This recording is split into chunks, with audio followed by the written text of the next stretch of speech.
and has therefore been rated 18 plus by the YouTube NECCA. Viewer discretion is advised.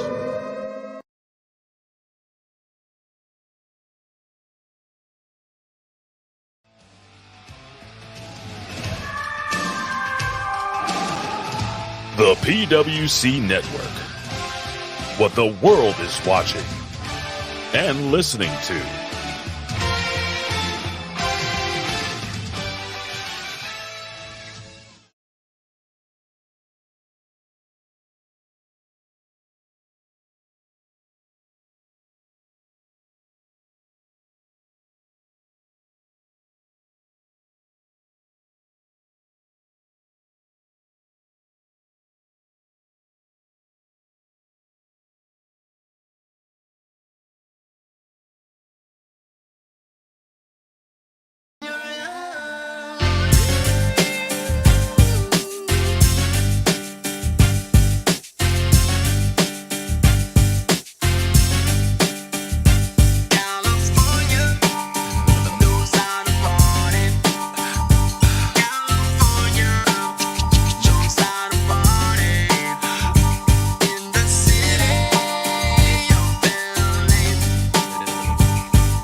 The track hits your eardrum like a slug to your chest, like a vest for your Jimmy in the city of sex. We in that sunshine, what a bomb ass him.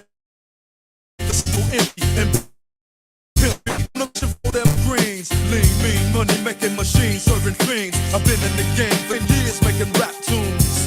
Ever since Honeys was wearing Sassoon, now it's 95 and they clock me and watch me diamond shining, looking like a Rob Liberace. It's all good from Diego to the Bay. Your city is the bomb if your city making pain. Throw up a finger if you feel the same way. Straight putting it down for California, yeah.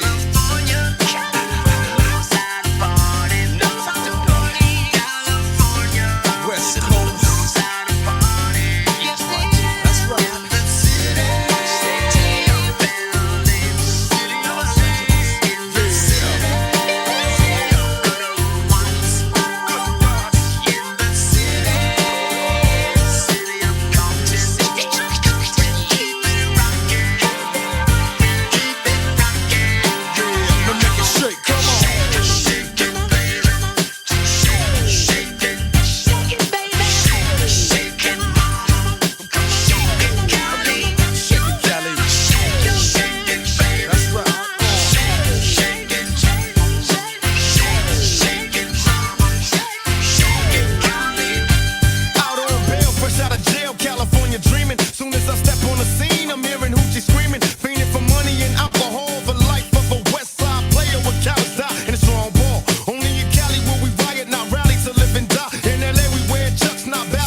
in the house.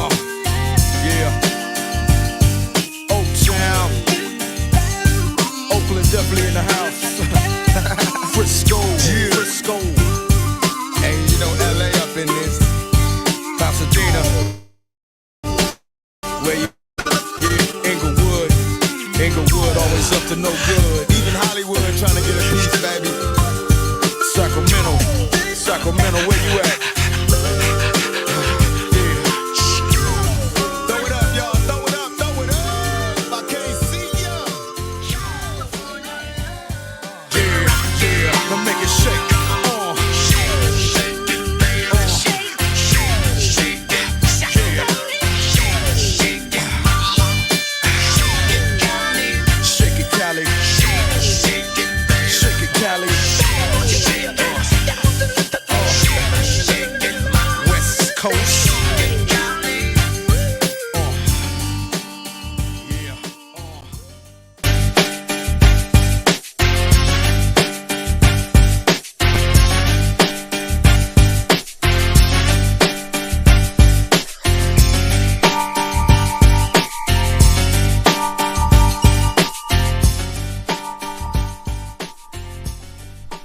Hello everyone and welcome to the PWC WrestleMania post-game show. I'm your host Jimmy T and my co-hosts, they're back once again. It is the evil one, Mr. Evil Dose, Jeff Lippman. Welcome back to the PWC and welcome to the WrestleMania 39 post-game show. What's cracking? All-nighter, baby! And like it says, I blame -1. He was supposed to be there to take care of Solo. He did not. Fell asleep on the job, probably because he's 12. And in front of the Miracle Baby too. My goodness, that's like 2 sins. Oh, tell me about it. And my next co-host, he is Mr. AMBS, like lambs with no L, and bullshit in the morning or something like that. Anyway, it is Mr. Chris Ambs. Welcome to the WrestleMania postgame show. What's going on, man? Thanks, Jimmy. Thanks. Yeah, I've been watching an awful lot of wrestling this weekend, and I've got to say it dragged on a little bit towards the end. But you know, the ending was exactly the ending that I had predicted, unlike the two of you. So I just want to take a minute to allow you two to acknowledge C. Ah, yes. You I'll acknowledge you. I don't know about this C thing though. What is this C thing? Well, my name is Chris. Oh, of course, duh. Silly me. I was going to say I thought it was Cody for a minute. But anyway, I mean... I actually understand that mistake. I mean, well, look, guys, we'll save Cody for later. But let's talk, before we do get into WrestleMania, let's talk the potential sale, guys. Is it happening? Is it going to be official tomorrow night on Raw? Are they talking about it right now on the post-game... what do you call it? Scrum, media scrum. Is this a done deal, Jeff? I'm going to say probably. It's right. At least in principle. You don't announce something to the world with 2 publicly traded companies unless you're damn sure that it's going to happen, at least contractually. Now, there's going to be some regulatory approval that they need to go through, and they need to go through 2 different companies' levels of shareholders to get approval. But this does certainly answer the question as to why Vince McMahon had to get an executive officer contract employment agreement, because he's obviously not guaranteed a seat on the board of directors of the new company. They are going to, as I understand it, Endeavor is going, so UFC and WWE will be folded into one company under Endeavor. The CEO of Endeavor is Ari Emanuel. For those who don't know, Rahm Emanuel's brother. He was in the Obama administration, I believe, and he was also the mayor of Chicago, who they hated him there, but now they probably call it the good old days. That aside, the other underneath him is Mark Spiro, but Ari Emanuel was also Nick Khan's agent for a while, so they had a personal relationship. So I guess at the end of the day, personal relationships still do count for something. But they're the co-CEOs. They are going to be overseeing the company, in which Dana White will remain as the head executive president, whatever you want to call it, of UFC. And who's the CEO now of WWE? Nick Khan will remain the CEO.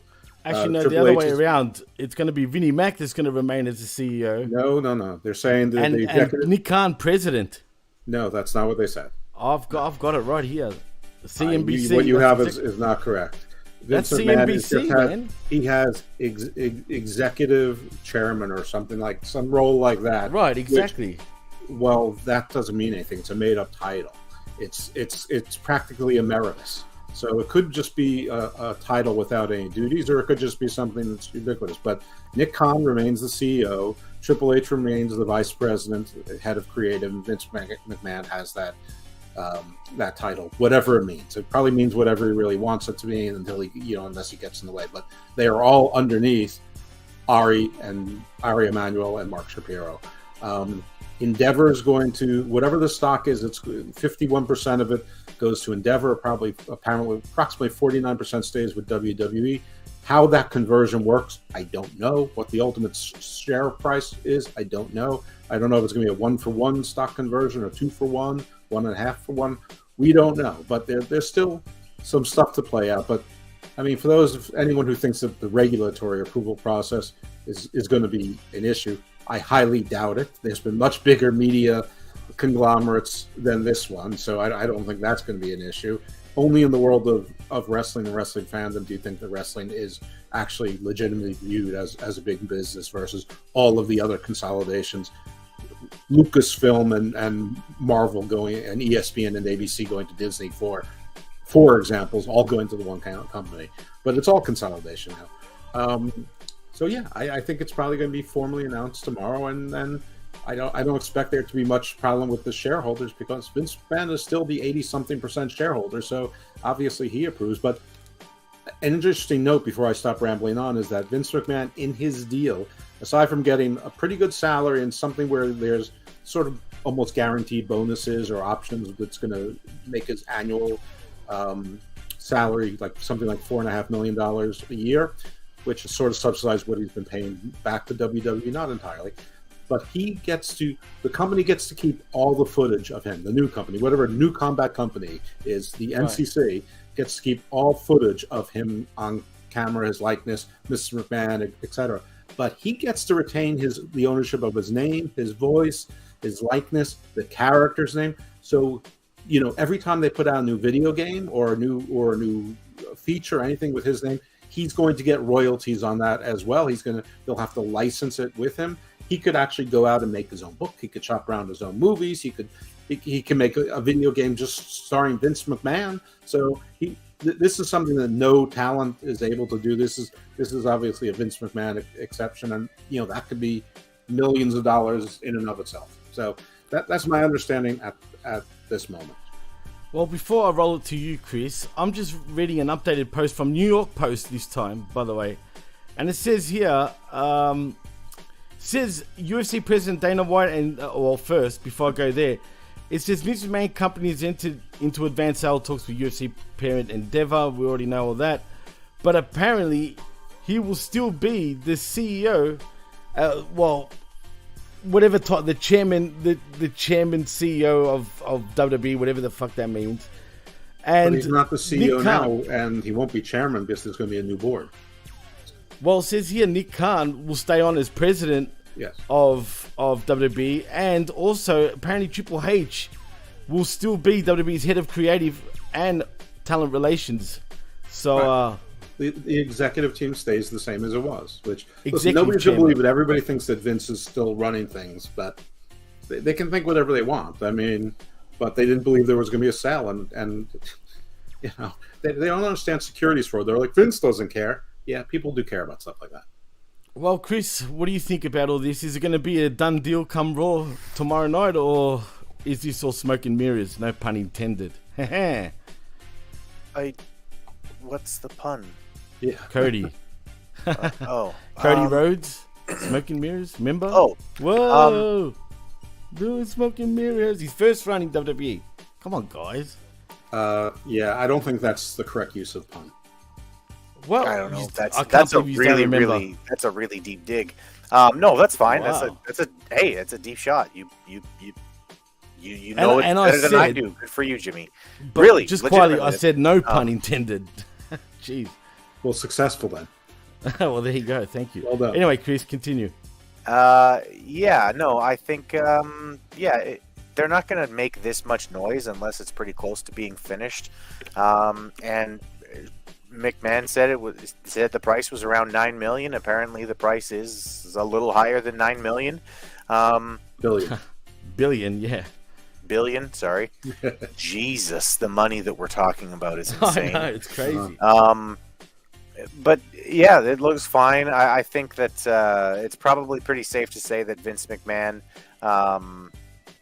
part of the reason why he felt comfortable selling to Endeavor is the Dana White effect. That, you know, when they took over UFC, they still allowed Dana White to remain as a figurehead and sort of do his thing, where he continues to basically be in charge of the company but not be in charge of the company.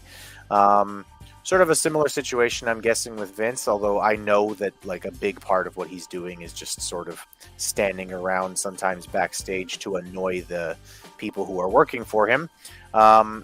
But yeah, I mean, it looks like it's pretty much done, and I'm happy that it's done and we can move forward. Well, it's not official just yet, but I think we're 90% across the line. Look, I think this is the best company to actually run WWE, if anything. But do you guys think there'll be a lot of UFC and WWE crossovers now? I mean, we're going to see Brock Lesnar now in UFC, maybe even Bobby Lashley. Chris, I'm sure you know more of this, and what do you expect anyway? I don't think that there's necessarily... I think that there might be more buzz. There might be more people showing up to watch each program or whatever, but in terms of like actual crossover, I don't know that a professional wrestling company still at this point is going to want to watch their major stars go over and get the shit kicked out of them by MMA guys. And I'm not sure that the WWE is going to suddenly want 1,600 MMA guys over there to beat the shit out of the wrestlers and make them all look weak. I just don't see how the crossover really works, other than the occasional crossover. Maybe Conor McGregor comes over for a WrestleMania match already. Right. Maybe he comes over for a WrestleMania match, but it's not going to be for the title. It's not going to be one of those situations. This is not the Forbidden Door opening. It's never been a Forbidden Door between these two. They've always crossed over anyway. Yeah, I just don't see a lot of crossover happening. I mean, a little bit, sure. You know, there will be some company synergy, but as far as like, are we going to see an invasion? No. I wouldn't put it past them. You never know, man. I mean, shit. No. But I will say this. It's exciting times, no doubt about it. I don't know if you guys know this, but Endeavor is really run by... Like, the real money guys for Endeavor is really... The backers are from China. I don't know if you guys even know that. Yeah. So that kind of makes it interesting. Well, yeah, I find that interesting, though, that it's China once again. Fucking China. But anyway, let's move on, though. Yeah, and that certainly does increase the chances of WWE getting on a Chinese network now, doesn't it? Wow. I mean, I'm not kidding. That's a market of 1.4 billion people that has not been available to this company before. And if we've been talking in the past how the price tag, whatever, we don't know what the price tag is. So we don't know if it's based on what the stock price was at the close of Friday, if it's something less, which is something that I put forth, which happens quite a bit, if it's higher because people actually feel that it's undervalued based on such synergies. But if you all of a sudden get a market of 1.5 billion people where 300 million of them, basically the entire population of the United States, is affluent to filthy rich, that is an enormous marketing, branding, product placement, TV revenue, big screens, big arena venues. You don't think the government of China wouldn't be like, North Korea-esque and have 120,000 people fill up some Olympic stadium that's been sitting dormant since their last Olympic Games?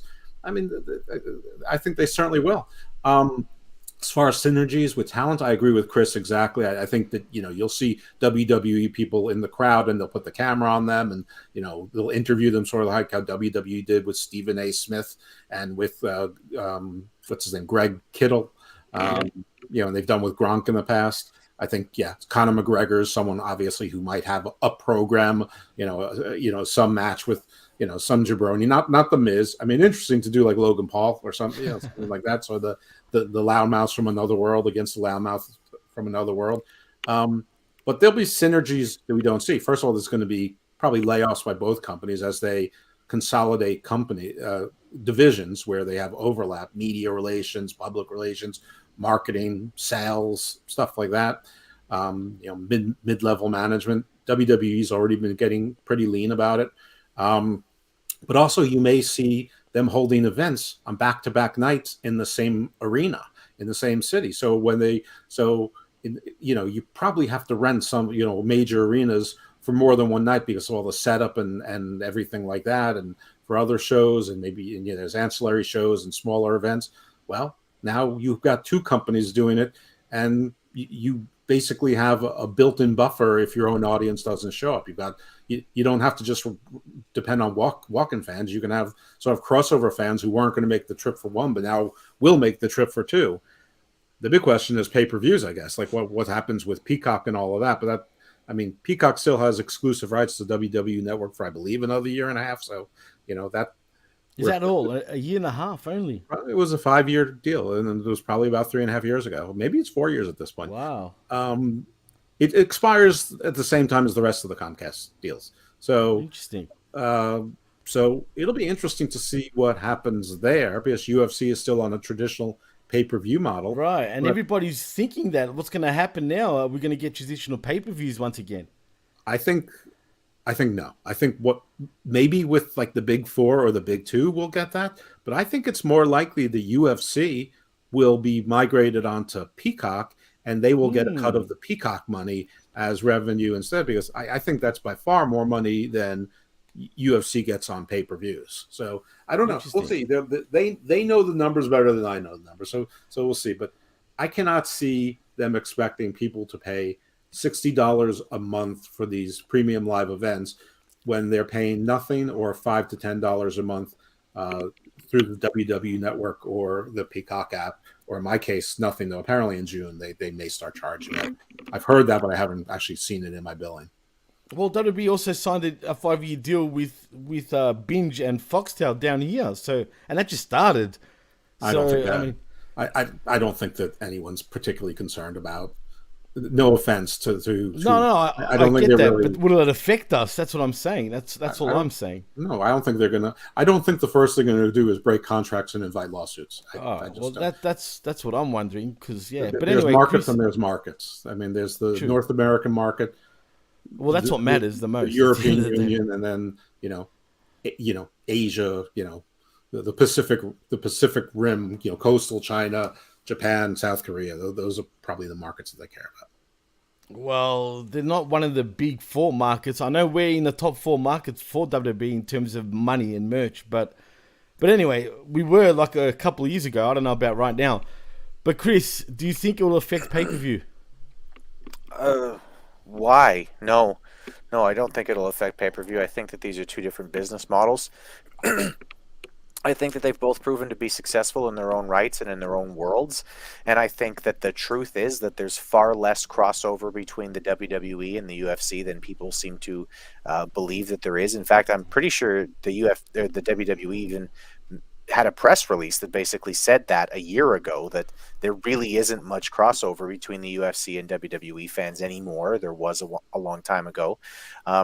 I definitely agree with Homeboy 88 though. If you're a UFC fan and you want to hear all about the UFC and what's going on in the business there, please listen to Cage Combat on the PWC Network with me and Homeboy 88, where we discuss everything about the UFC and their latest pay-per-view, etc., etc., etc.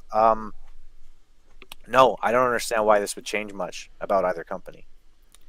Well, we'll see what happens anyway. We'll see when they make it official, if they still do, come tomorrow night. I mean, I'll find it interesting if nothing is spoken about, but we'll see what happens.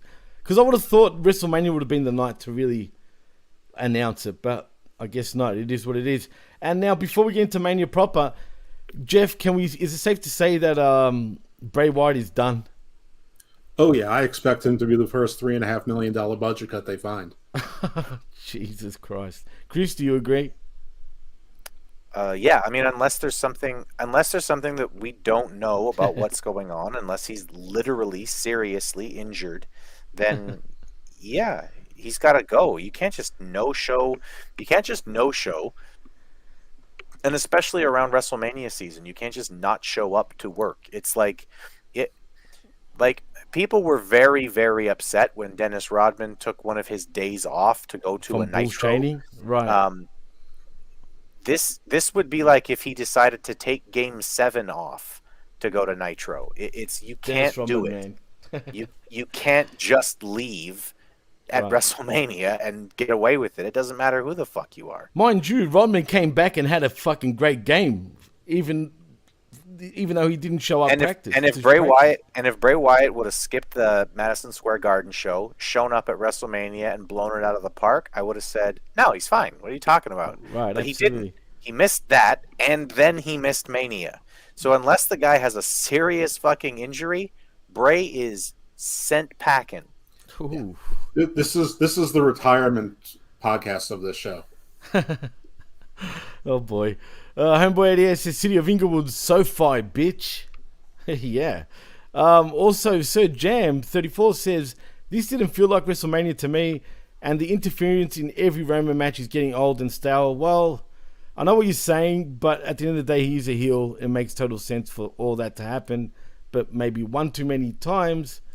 Homeboy says California knows how to party, and look who's in the house, Todd Brantley. Hey yo. Hey, yo. Comment King. And he says better than Shane's, I hope. Shakes my Dora head. Squad. Yeah. Oh, it was a quad? Yeah. And Ken Lord says, I can't see a lot of crossover. And Todd, of course, has to say, all hail the Comic King. All hail, of course, the Comic King. Anyway, let's get into WrestleMania proper, though, guys. And we start off with night one. It is Austin Theory versus John Cena for the WWE United States Championship. And I also want to mention that The Miz and Snoop Dogg are your hosts. I didn't even know Snoop was going to be the host, but nevertheless, he is. And yeah, none of us. I don't think they didn't even announce that, but No, doesn't matter. And they didn't announce Kevin Hart was like the video host either. I mean, again, I always call out AEW when they have sort of more minor celebrities, but they don't promote them because they have an audience. Snoop Dogg and Kevin Hart have audiences. I don't know why they didn't promote that in advance. I mean, the kind of surprises that we like to see at WrestleMania. I mean, listen, Greg Kittle or George Kittle, whatever his name is, that's a WrestleMania surprise. You know, there's not a lot of people who are With the 49ers player? Yeah, right, the 49ers or Al Michaels. That's nice. Yeah, but surprises are returns of wrestlers, new wrestlers, something like that. Not the surprise host is Snoop. I mean, it was cool, but I would have promoted it anyway. They didn't. But Snoop's cool, but you know, I don't love this kind of shtick, even though it couldn't happen to a more mid guy than The Miz. So, Chris, do you agree? Yeah, I mean, I don't know. I was very underwhelmed with everything that happened with The Miz and Snoop Dogg. Again, I think that Jeff is absolutely right. If you're going to have actual crossover stars, and these were actual crossover stars on WrestleMania, you should make sure people know that that's the place that they can go see them on that weekend if they want to tune into WrestleMania. They'll get to see Snoop, who's the host of WrestleMania. You know, so if you're a huge Snoop fan and you used to like wrestling, you might tune in. Same thing with Kevin Hart. He's the actual crossover star. You know, go ahead and go for it. Or the boss's son. I mean, true. What do you mean, or the boss's son? What? Shane McMahon, damn it. which boss? Because if you're talking about his father fired him, and Shane is the only McMahon that has zero stock in WWE. Well, the fans were pretty happy to see him back until he'd done his He quad. botched his spot. That was bad, man. I mean, you want to talk about Dante Martin doing a dumb spot on Supercard of Honor, which it was, but at least it was a wrestling move in a wrestling match. Shane is a 53-year-old who hasn't been in a ring in over a year, to the best of our knowledge, and still is trying to do his act when he was 29 years old. Injuries happen. He got injured on a leapfrog. I'm not going to hold him too accountable on it, other than just the fact that he shouldn't be there. Oh, well, shit happens. Anyway, as I was saying, we do go to our first match from night one. It is Austin Theory versus John Cena for your WWE United States Championship. Theory, your champion. And I got to say, this is pretty one-sided, and Theory does get the win via pinfall with an 8-count down, retaining his WWE United States Championship. I went with Theory initially, and thank God he won, because the right thing to do here was put Theory over. Let's be honest, Jeff, right? Well, I picked Theory for the same reason. This is exactly exactly what I thought it was going to be. John Cena got his stuff in. The crowd loved him. He had the Make-A-Wish kids or special needs kids there, and they had a ball. And he ran in, ran out. There was cheating. There was the over-exaggerated nut shot, but this was relatively short. This match was exactly fine, but it was, it was fine. It was very NWA booking, and ironically, Adam Pearce, former NWA champion, was the agent. He's the one who produced this match. So that's exactly. It was simple, empty calories. It was exactly fine. No one's going to remember this match. I think Cena's trying to, it might be a little bit late, but people seem to love him now. But his reputation was he would never put anyone over. Now he's putting everyone over. So maybe he's trying to change the WrestleMania record so that in 20 years when people look back, it'll look like it was 25 and 8. But no one's going to remember that the last 5 of them were when he was a part-timer over the age of 42 or whatever. Yeah, something like that. Chris, you didn't go with Theory, did you? You went with Cena, right? No, I didn't make picks the way that you guys made picks. Basically, like, I talked about a couple of different ideas that they could go with. I had suggested that one good booking decision would have been to have Cena go over and then drop the title on Raw to a debuting superstar. Yeah, like, I did say that I thought that the best booking would be for Theory to go over and get a big win over John Cena here, which is what they did, and I'm happy they did it. Yeah, I mean, it had to be that way, no doubt about it, in my opinion, and obviously in Jeff's opinion also. But nevertheless, Theory wins, and he looked good. I'll give him that. Whereas Cena, man, he looked so pale and so, like, I don't know. Maybe it was Cena that got the sale going with Endeavor, if you know what I mean. Wink, wink. Anyway, next matchup we go to, it's that, what is it, the showcase match? Is that another one of your puns? No, it's because he That sucks was definitely Chinese a pun. cock in the Exactly. last number of years here. He's God's sake. yeah. You don't know that, Jeff? Come on, man. He I speaks can't. fluent Cantonese, damn it. Yeah, okay. He Let's really move the show does. along. I kid you not. I Anyway, move the show next. Well, I'm trying, but anyway. Next is the showcase match between Alpha Academy in Chad Gable and Ortiz versus Braun Strowman and Ricochet versus the Street Profits in Dawkins and Ford and the Viking Raiders in Eric and Ivar. And to my surprise, man, I don't know why I went with friggin' Ricochet and Strowman, but the Street Profits get the win, which is odd in my opinion, but it is what it is. Jeff, were you disappointed? No, I mean, when we're making our picks, I knew it wasn't going to be either of the heel teams. Right. I figured there'd be more development of the Alpha Academy with Maximum Male Models, or at least Maxine Dupree, because she's hot and get her on TV. And Yeah, that's something strange like that. too, man. They didn't do that at all. But I did say at the beginning, Wrestling 101 tells us that the Ricochet's team should lose because he won on TV. And instead of true, going too. Wrestling We did 101, I say sort of overthink it, trying to concoct this story with the Street Profits that their story is that they're not doing anything, and maybe it's time to split them to set Montez on his own. But this match had no story to it, so it was sort of a variable. So I guess I should have gone wrestling. But I said I wouldn't be surprised if the Street Profits won. I would have been surprised if either of the other teams won. So was I surprised? But this match, listen, this match was fun. It was good. It was better than the first match. It was fun. It just wasn't for anything, which is sort of strange for WrestleMania. It reminds me more of the old Survivor Series where only one of the matches really mattered and the rest were just sort of thrown together. Like I'm talking like the 1980s Survivor Series. Surprise? No, it was okay. Good match. Yeah, I still think it was the weakest match of the card so far, but yeah, it was all right. But there was nothing to it, like you said. Chris, what do you think of the matchup? The Miz had 2 matches in this night, so no, it was not the weakest match of the Wow. card. Other than that, yeah, I didn't particularly like this match. It was what it was. It was a showcase match. It was a way to get a number of people on the card who otherwise wouldn't have been, and maybe you could argue shouldn't have been. Although they all worked hard. I'm not suggesting any of these guys aren't good wrestlers or that I wouldn't want them in my company, but sometimes you're not needed for a show. As far as the win, yeah, I was surprised it was the Street Profits, but I also think that on the go home show SmackDown, it seemed like they were teasing a little bit of problems between the Street Profits and the Usos, which will make sense after the main event tonight goes down, and you could have two ready and excited tag teams ready to go, looking for those belts to get back from KO and Sammy. So we could have a triple threat match, a triple threat TLC tag team match at whatever the next pay-per-view is or whatever. And I think that would be great in Puerto Rico, as a matter of fact, which should be great. I'm actually kind of looking forward to it.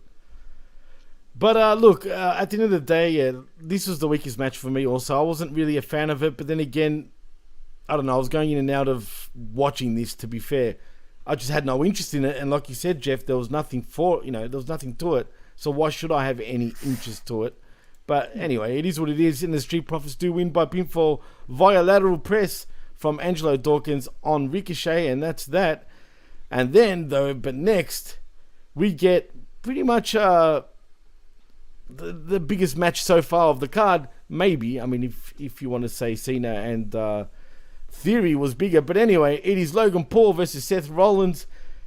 Now, is it just me, Jeff? It's not. I don't even know what you're going to say, but I know it's not just you. What am I going to say? Go for it. You're going to be talking about Seth Rollins' pants.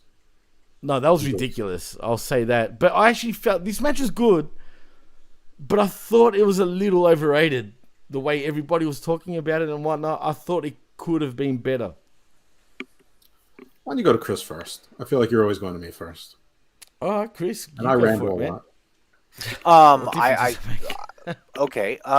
Let's see. This wasn't like, this wasn't a Bret Hart clinic or anything. Oh, but no, of course as far as was this a good match? Yes. Was it better than absolutely. You should have expected it to be? Since Logan Paul has had 2 professional wrestling matches or whatever the fuck? I just feel like his previous matches were better than this, though. Okay, but I mean, the guys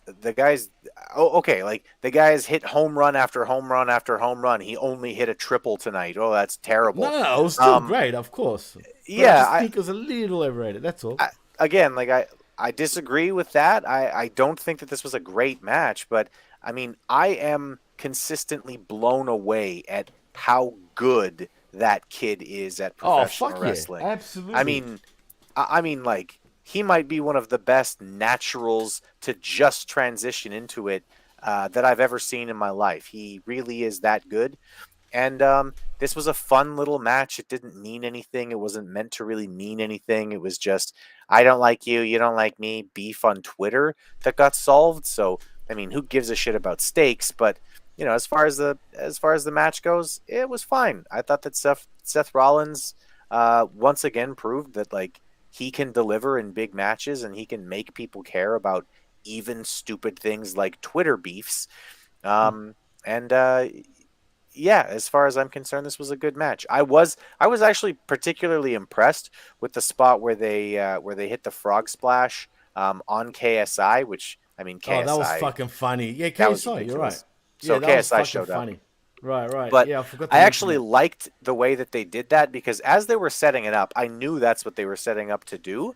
But I was looking at it going, now how the fuck am I going to believe that he jumps and has enough time for Rollins to pull KSI onto the table? So what they did is they had Logan Paul take a drink and spit it in the air and then jump without looking, which I was impressed at that they were able to pull that off as well as it did come off. So no, I mean, again, if people were going on Twitter saying this was the greatest fucking match of all time, then yes, it's overrated. But as far as what I saw was people saying, wow, this guy is an incredible natural talent and is very good at professional wrestling. He's already better than basically everybody on the AEW roster, which that's a little stretch, but it's not a huge stretch. Not really, right. So yeah, as far as I'm concerned, this was a really good match, and I like the result too. He doesn't have to win against guys like this, and Rollins goes over. Well, he's out of contract also apparently right after Mania. Actually, he re-signed. They signed him to a 3-year extension. Really? Yeah. Oh wow, I didn't actually know that. Thanks for telling me. Yeah, I think they've taken care of a lot of the priority re-signings before the merger, just in case. Like it was reported 3 days ago that Drew and WWE is very far apart. And then the next day, they're like, yeah, they're really close to signing a long-term extension. Of course, right. Anyway, I agree with everything Chris said. I mean, my biggest intrigue was who was in that Prime bottle, because I'm looking at it, I know that's not Jake Paul. It would make sense, but Rollins has to win this match, and there was musculature to the guy's arms, which Jake Paul may be a good boxer, but he's not the Paul that looks from the outside anyway in shape. Then I'm like, maybe it's going to be the Miz getting his revenge on whoever he wants to get and they'll do another comedy spot with the Miz. But I'm like, I think the Miz is bigger than that, but who knows? Maybe not. I have to be honest. I don't know who KSI is, but apparently he has 25 million followers on YouTube. So I'm clearly in the minority of not knowing who he is. And they announced that he's Logan Paul's business partner in Prime Water, so they probably got Prime advertising time for free as part of the deal. I'm sure they didn't pay for any sponsorship. And he's a YouTube sensation, which is are two really words is. I don't understand together, but okay. And I've known who he was from even before he blew up, man. I was a fan of his because of the FIFA video game, by the way. That's what he was known for at first, and then he just blew up on social media. But he's from England too, by the way. FIFA or video games. Right. So there's two things I don't care about. But I thought the match was excellent. I mean, I don't exactly know what you mean when you say that you don't think it lived up to his other two matches. I don't know. It was good. I enjoyed it, but I just felt like it was just a little. I don't know, man. I felt like it could have been a little better. That's all. I thought it was. But it was good. It was good for what it was. Don't get me wrong. I mean, there was no like him and Ricochet hitting each other mid, Dragon Ball Z, crashing into each other midair. But I thought the spot that Chris mentioned was timed perfectly. Oh no, that was great. Yeah. That made me laugh. And KSI sold like a champ, especially after that spot. And him doing the Triple H blow of water, not just blowing out water, but he did the full Triple H one. So I don't know. I thought it was really good, but Seth had to win. And my only complaint is Seth's idiotic outfits. And people validate it by singing his doofy song and humming along with him. But at least he's supposed to be a face now. I guess. But good match. And Logan Paul once again. I mean, I think he hit a home run. I don't think it was just a triple. I think he hit a home run, and he's such a natural. He's so athletic, and all these people telling me, well, you've never run the ropes. Well, apparently you don't have to run the ropes that long to get really, really good at something. So all these people who spent all these years running the ropes, apparently running the ropes and taking bumps isn't how you become a good professional wrestler. If you've got, some sort of really talented athletic gene pool part, which, Greg Kittle, he laid in a pretty good clothesline himself. He looked pretty good out there as well. Yeah, I had no issues with this match. I mean, I thought all three of the first matches were good to great. I thought the Cena one, like I said, was just fine, but the other two, I thought delivered, or frankly over-delivered. I thought the tag team match was going to be crap, but they actually made it fun, which is what they had to do because there was no stakes to it. Yeah, fair enough. I mean, like I said, I don't know. Like I said, I did enjoy the match, though. Don't get me twisted. Maybe because it started a little slow for me, but towards the end, obviously, he kicked in. The match didn't go for as long as I thought either. I thought it was I don't know. Did it go for about 10, 12 minutes? Do you think, guys? I don't know. I thought the timing of it was. I thought the pacing was. Listen, WrestleMania shows. I mean, all WWE shows. You know what I say about filler and all the empty time, and right. It's a little bit less bizarre to me on Peacock because you might get casual viewers, but it's a little bit bizarre to me that they spend so much time like promoting the show when you're already watching the show. Yeah, you mean how they recap the story for like 25 minutes before every match, and then as the match is happening, they recap what just happened in the match, and then as soon as the match finishes, they recap the finish of the match, only to then throw to a recap of the next match, etc., etc., etc. That's fuck. What I mean, right? That's it right there. Holy fuck. Todd Brantley says Logan Paul does a buckshot lariat better than Hangman Page. Yeah. Facts. Yeah, I mean, I think Hangman does still do it a little better, man. I'll be honest. Because I don't like the way he does his clothesline after it, if you know what I mean. But anyway, He also says it was a prime spot for KSI. See, It this sure is why was. you're the comment king, Todd. Prime spot for KSI. That's a good one. That's a good pun right there. But anyway, I did like the spot also where Logan jumped up on the ropes without using his arms, man. That was pretty crazy. And then done the fucking moonsault off the top rope. That's pretty crazy, man. Wow, 16 minutes apparently the match went for. Felt shorter than that. I don't know, but I guess it was better than I'm even saying. Well, anyway. Has let's Logan move Paul on now had a better WrestleMania match than John Moxley? Oh, definitely. Serious question. 100%. Serious question, yeah, definitely. More memorable. Well, I can't think of a great Dean Ambrose match at WrestleMania. I mean, I can't either. yeah. I mean, I'm sure there's some decent ones, but I just can't think thought right I'd now. point that out. I was never a Dean Ambrose fan. There was a point where I sort of liked him when he was trying to do crazy character, but it like Bray Wyatt, it sort of went off the rails. I like him more as John Moxley than Dean Ambrose, and and I know that neither of you really like John Moxley, so I don't dislike him completely, but like right now, this AEW version, yeah, it's a bit a bit wacky. The CZW version. Yeah, exactly. That's what it is. It's literally his fucking indie run all over again, like pre WWE, but like literally. And as Todd says, recap a mania for sure, brother. Well, anyway, let's move on though, because next we get Becky Lynch, Lita, and Trish Stratus versus Damage Control in Bayley, Dakota Kai, and Io Sky. First of all, I can't stand Lita right now in the ring. I will say Trish looked much better than Lita, I thought, in the ring, in my opinion. And Becky Lynch, Lita, and That Trish has do end literally up- always been the case. No, I know, but considering Trish like they're was in both the ring. 47 Sorry, excuse me. Trish was in the ring. I mean, gravity works the opposite way on her boobs than gravity. They were works ready on to come out, dude. I'm not gonna lie. The biggest heel tonight was Trisha's outfit for holding everything in. I mean, boy, what a heel move that was! Trish Oh makes- my god! Trish honestly makes me want to believe in God again. Hooters. Yeah, no, but they were ready to like literally jump like right out, especially towards the end. It's like, girl, I don't know how you're still holding him in, but like you said, It was Jeff, getting explosive.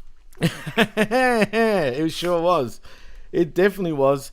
But damn it, I know I've heard Lita wanting to have one last run, and I guess she is. But Trish is just so much better right now in terms of in ring. I mean, she's still pretty athletic for her age. Yep. And, And Lita has gotten sloppy. She was Sloppy, bro. never a Nah. crisp worker to begin with, but she is like She's wow. a lot worse. She's Yeah. regressed big time, dude. she When it looks you're like she 45. belongs on Dark is what Oh, honestly. dark. Damn. And the problem is Dakota Kai is just as sloppy, but I she's can't also kind of- stand her, man. I'm really starting to dislike her now, Jeff. I've never liked her, and I've never really gotten Bailey. The only time I've liked Bailey is when she was with Sasha as a heel duo. Io I like, but they rarely let her do what makes her special, which is basically be Shotzi without being reckless. We'll get to her soon too. But yeah, look, it was all right. It was probably actually. Would you say it was the weakest match so far? Yes. Oh yeah, okay, fair enough. Yeah, it would be. But anyway, Trish, Becky, and Lita do get the win as we all predicted. And yeah, it was a feel-good moment, I guess, for them girls. We'll see what happens though. I've got a feeling that Damage Control are going to get those belts again on Raw or something like that tomorrow night. I don't think so. Bailey posted No. something pretty cryptic. And I was like, is she leaving WWE? I'm like, What? dudes, WWE people aren't allowed to post cryptic or personalized or, the only one who ever even flirts with that is Seth Rollins. For the most part, they are robotic. So if they post something cryptic, it's because of a character change. It's like when Asuka was reverting to Kana. Right. Whatever Becky is, it's probably some displeasure with the internal workings of Damage Control, which is long overdue because they never made any sense. And anyone who's listened to our shows know that I've said that. And I think we've all said that from day one. It was nice to see them all at SummerSlam, but the three of them makes no sense and they never had any chemistry. But I really have one more important point to make, and that's Trish's boobs. Well, I thought you already made that point, but we will point that out No, once but again. another point is about Trisha's cleavage. Chris, do you agree about damage control? About Trisha's cleavage, yes, 100%. Well, yes. I agree. Wonderful, wonderful. Like I said, Wonderful. it literally makes me almost believe in God again. Watching Trish Stratus do literally anything. I love Trish Stratus. Yeah, this match was not great. There was a lot of sloppy shit going on. A lot of sloppy shit going on. That's not sloppy. That what was happening with Trish. I mean that is in not a good sloppy way. At all. It was perfect, Absolutely. Wonderful, and if only it could have been even more perfect and wonderful with a nip slip or something. It would have been great. No, but really, like this was what it was. It was an excuse to get 4 big stars and whoever the fuck is in Damage Maybe Control 6 right big now. stars. In on the show for WrestleMania. It did that. I disagree about Bayley. I love Bayley. I will always love Bayley. I agree. But I love Bayley too. But I think part of that isn't so much that I love her in ring. I love that she can play a character really, really well. She plays the Karen character better than anyone in professional wrestling. She's great at it. I agree. I actually agree with that. And when my daughters were when my youngest daughter was first born, she was doing her big fan in the NXT roster run, and I thought she was wonderful in that too. So I love Bayley, but other than that, I completely agree. And the most important thing to cover or uncover in this match was definitely Trish's boobs. Todd says, you mean 2 points, Jeff. That's true. Todd, I have one more point. Trisha's boobs. You mean 2 points. Deux points. In French, for that matter. Her boobs but anyway, and cleavage, yes. Maybe we should be called the BWC from now on, because not everything's penis here at the PWC, just quietly. Seconded. Yeah, I'm down. I think we're all down. Anyway, let's move on though, because next we get the OG puppy in Dominic Mysterio. Well, actually, Rey Mysterio versus his little cholo of a son in Dominic Mysterio. Now, I got this wrong, damn it. I don't know why I went with Dom. I should have known better here, but whatever. Rey Mysterio gets the win. But more importantly, we're talking about Trish Stratus and her 2 friends making an impact. But it seems like Ray's daughter was also... What the hell was she wearing, Chris? I mean... I didn't even notice. No. Jeff, did you notice? Yeah, she was wearing sort of gray, almost like bell-bottom, sort of jeans with slacks and a biker jacket zipped all the way up. Fucking Californians. And her G-string was hanging out. But anyway, well, I think she probably had a white bodysuit on underneath it. Okay, well, it was and probably she had the jacket zipped up because it was she probably didn't have the same magic tape that Trisha's boobs had. But she's growing up cute, but she's still too young for me to be talking Aaliyah's boobs. Right. But I thought this match was nearly perfect. I mean, the stuff with Judgment Day and Legado, it's nice that they got their WrestleMania check. I don't really think that added much to the match, Yeah. but other than that, but but it didn't hurt it either. I thought the match was perfect, and this story did end with a happy ending as it had to. So I guess we're going to see what happens to Dominic and his little bunch of merry misfits going forward. Is it, Chris, can we just say it now and say that Dominic Mysterio has arrived officially? Arrived? Yes. Do you want me to sort of give you more context to what I mean by arrived? You mean he showed up in the van, or what? Not that type of arrived, actually, Chris, but as in, has he been? Is he going to become a star now? If he's not already, but do you think it's his coming? He's coming to WWE now after this feud. Dominic Mysterio still wrestles in a shirt and does not have muscular arms. Right, but don't worry about that. Forget that. No, I can't forget that because that's a huge element of professional wrestling. Unless he's going to AEW, no, he's not going to become a major star in the WWE. I think he's unless he over works on his 6'2", Chris. unless he works on his fucking He's not body. over 6 feet. He's not. He The looks kid- it. The kid, he looks like fucking crap. I just like, yeah, okay, he's got some charisma. I will agree that he has this gimmick has been really good for him, and he could run with it, and he could be a new Eddie Guerrero if that's what they want him to be. But he has to put on some size. Has to put on some size. He cannot be this small and be a star in wrestling unless he's working for AEW. Yeah. Well, he actually just with goes Chris. below it. He's 6'1", so that means he'll get a lot of wins in AEW, Jeff. He's not 6'1". They gave him at least 2 inches. But anyway, the Dominic has killed it in this role. In this role is great. But I have said it 100 times, and I guess I'm going to have to say it one more time. Let's see what he can do without Rhea Ripley and without Damage Control by his side, because that's going to happen soon. But more to the point, I'll add a second point. What's going to happen after Ray actually does leave? Because the next story is obviously going to be the slow reuniting of father and son before Ray retires and gives Dominic the mask, and then he's going to have a honeymoon period. So what happened? So let's have this conversation again in about 18 months after the thrill is gone, and see where he is then. I will say this. I thought it was pretty cool when he came out with the mask on, man. I thought like a heel Rey Mysterio is kind of interesting to me. And when I say heel, obviously not Rey Mysterio, but Dominic Mysterio being a heel with that mask, I can see that in the future with him, man. I really can. And it was a callback to Ray's most famous when he was doing the Riddler or the Phantom, during Halloween Havoc, that outfit, and the entrance with the police van coming in, the prisoner transport and the police escort. That was funny. That was fun, and Ray coming out in the lowrider driven by Snoop Dogg, Eddie's lowrider. That was cool. That also. was awesome, especially No playing Vicky, no nothing Chavo. but a That G was thing cool. as well coming out by Dr. Dre.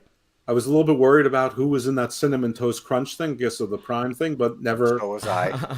It never played into it at all. So cool. It was just product placement. Okay, excellent. By the way, WWE. That was silly though. Wrong match for that shit. No, it was fine. It's fine. Yeah, what difference does it make? I mean, It just makes the match look all kiddie and shit for me. But anyway, it doesn't matter. It didn't It take is away. kiddish. anything. They're trying to make us believe that Dominic Mysterio is having a fight with his fucking dad. Of course, it's I kiddish. know, but you got to suspend, disbelief here, Chris. I mean, shit. I mean, Dominic Mysterio, his physique is more suspending the disbelief than Cinnamon Toast Crunch product placement. I mean, at every sports event you've ever gone to, there's a ridiculous mascot running around as a big bottle of ketchup or something, and no one complains about Big that. bottle of ketchup. So, I mean, it is. And by the way, there's a reason Cinnamon Toast Crunch is advertising and sponsoring WrestleMania, because they expect that kids will be watching it too. And that's part of the magic of Peacock versus pay-per-view. I'm not sure you get all these sponsors, including Intuit Taxes and Snickers. Well, they always get Snickers, but all these other companies, if they didn't think that kids were going to be watching it. And then the movie, what was it? The Pope's Exorcist was. How sponsored. perfect placement was that, right? I mean, Yeah, shit. and I didn't even, that was also something I didn't know about, which was sort of cool. And how they had Russell Crowe sort of, I mean, I'm sure Narrate, part of right. those lines are probably cut from the movie, but the last part was obviously tailored towards WrestleMania. And I thought that was pretty cool too, because Russell Crowe, I'm sure it didn't cost them anything to do it. It's probably in his contract for the movie that he must do whatever promotion is reasonably asked of him. And so he did it, but that's cool. I mean, Russell Crowe's not nobody. He's sort of a big deal. I know he's sort of a jerk, and he's not as popular as he once was. But the dude That's did because of his Gladiator. stupid mouth. I mean, you know what I'm saying? Like, even here, even though he's from my neck of the woods, he's gotten into shit a lot of times for his mouth. You know what I mean? He's throwing phones at the press Right. and stuff like that. He's a hothead, whatever. He's getting senile, maybe even. He's getting a bit old, Okay. Anyway, I thought this match was great, and everyone, and by the way, everyone knows that I was never really a fan of Ray, and I don't really give a shit about Dominic, and I thought this was great. Yeah, no, it lived up to. Actually, I dare say it was better than what I expected. Actually, and I will say this: it was one of the most hyped up matches for all of Mania, as a matter of fact. I mean, Chris, do you agree? On both points, yeah, actually. It did deliver better than I thought it would. Dominic Mysterio is not as terrible a professional wrestler as he was a year ago. He can certainly do some things in the ring. He's still not a storyteller. He's still not he's still not great, but I mean, he can move around in the ring. He can perform moves. He can do that kind of thing. He's not bad with the psychology too, actually, Chris. When you got to give him credit there. I don't see an awful lot of psychology in his matches. I see a lot of psychology in his character, which is good, and something to be proud of, and something that professional wrestlers should be good at. Again, yeah, I thought that the match delivered well. I thought that it was one of the better hyped matches before WrestleMania, but I'm going to stick with my point. The kid has to work out if he's going to be any kind of an anything, and we need to see if he can go from this character to develop something else. And if he can, then he's got a real shot at becoming a serious wrestling star. I mean, I don't see any chance that he becomes world champion, but I said this with Jeff on our Stand and Deliver review. If all you ever do in your professional wrestling career is become an intercontinental champion once or twice, you've done better than 99.9% of the people who have ever laced boots. So, yeah, I mean, he's got potential, but he has to build up, and he has to show that he can do more than just this one character. Well, look, I don't know what you expect. I don't know what this other character is. If you even go too different, I assume Judgment Day is not breaking up just yet. I don't even know, but we'll see. But Todd brings up an interesting point. He says, "I thought Dominic should have come out in the lowrider, not Ray." I kind of agree to that, only because he's playing the Eddie sort of character. If you know what I mean. You don't think so, Chris? No, because coming out in the lowrider after Eddie's death is nothing but, and will never be anything but, a face move. True. That's actually a good point. That's a great point. You can't argue that point. Half of Dom's gimmick is pretending that he's, that he respects Eddie, but it's really about disrespecting his father and culture and everything that they stand for. When Ray and Eddie were actually, like brothers and family. So that would have gotten heat too, though, Chris, in saying that, though. Because him coming out with a lowrider, I could see the fans just turning as well. They're not looking to get more heat. He basically slapped his mother and threw a soda in his sister's face. Everybody in that crowd was booing Dominic Mysterio. At least 25% of that crowd would have went, "Oh, actually, I kind of like this. That's kind of cool." Yeah. If he had come out in the lowrider. It would have been a mixed reaction, no doubt about it. Guarantee it, especially Mania. JL says Bron coming for his belt. And he also continues in saying, "Bron has to carry WWE on his back. He will dethrone Roman. Please, he's our only hope." Jay, that's a big call, man. then abandon all hope, ye who enter here, because I think that you're going to be. I think in about 5 weeks' time, you're going to be in for a big disappointment as to what Bron actually is. I don't want to laugh, man. That's fucked. Jeff, that was fucking deadly, bro. That was pretty deadly. There's already guys on there who are better hopes for you. I'd say Lashley, Sheamus, Drew, Gunther, Sammy again, Cody again. I mean, Bro break. I mean, Dominic Mysterio. No, I'm just kidding. I'm not going that far. At this point, fuck. -1. Is he officially WWE now or what? Whoever that fucking kid was who won the tag belts with Strowman a couple years ago. That was the referee's son. Oh, yeah, true. The little girls who were dancers in front of the Compton girls, the little something one, like that. Contortionist at the end. Her mother died this morning, and she showed up for work. And there are wrestlers and people out there defending people who their friend died months ago, and that's an excuse for not showing up to their 6 or 7 figure jobs for months at a time. Meanwhile, this little girl's mother died that morning, and she shows up for her WrestleMania moment. Be more like that 6-year-old or 10-year-old girl, and less like 30-year-old whiny successful people who are only successful because they're good enough at this stupid non-sport. 6-year-old girl took the Jeff Jarrett lessons. Fucking show up.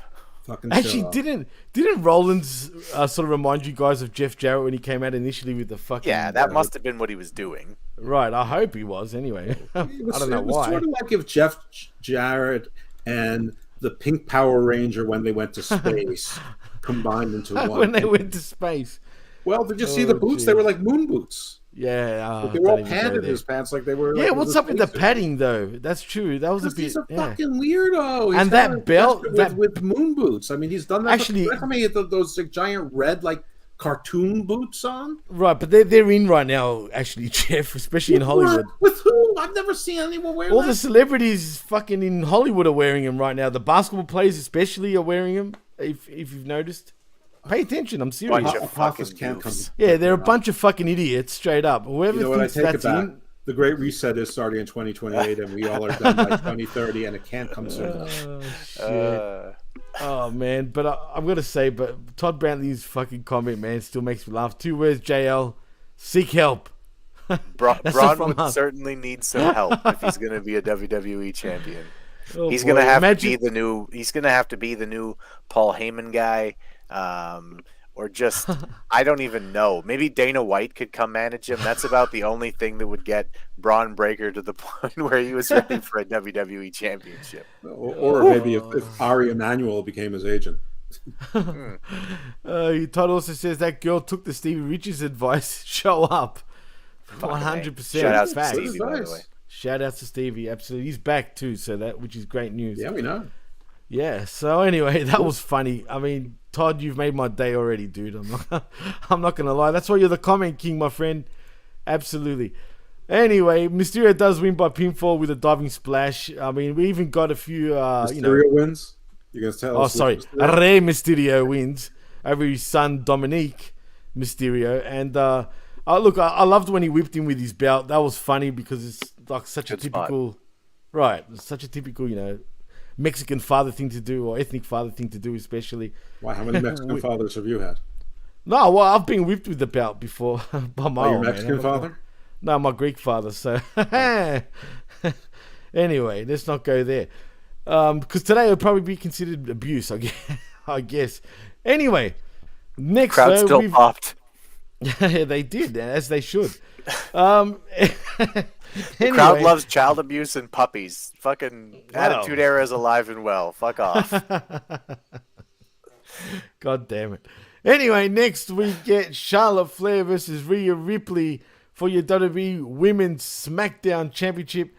And this match was great, man. I'm not going to lie. I mean, this was back and forth. But Rhea Ripley does end up winning by pinfall via an avalanche riptide, becoming your new WWE SmackDown Women's Champion and a Grand Slam champion at that. Chris, what do you think of the match?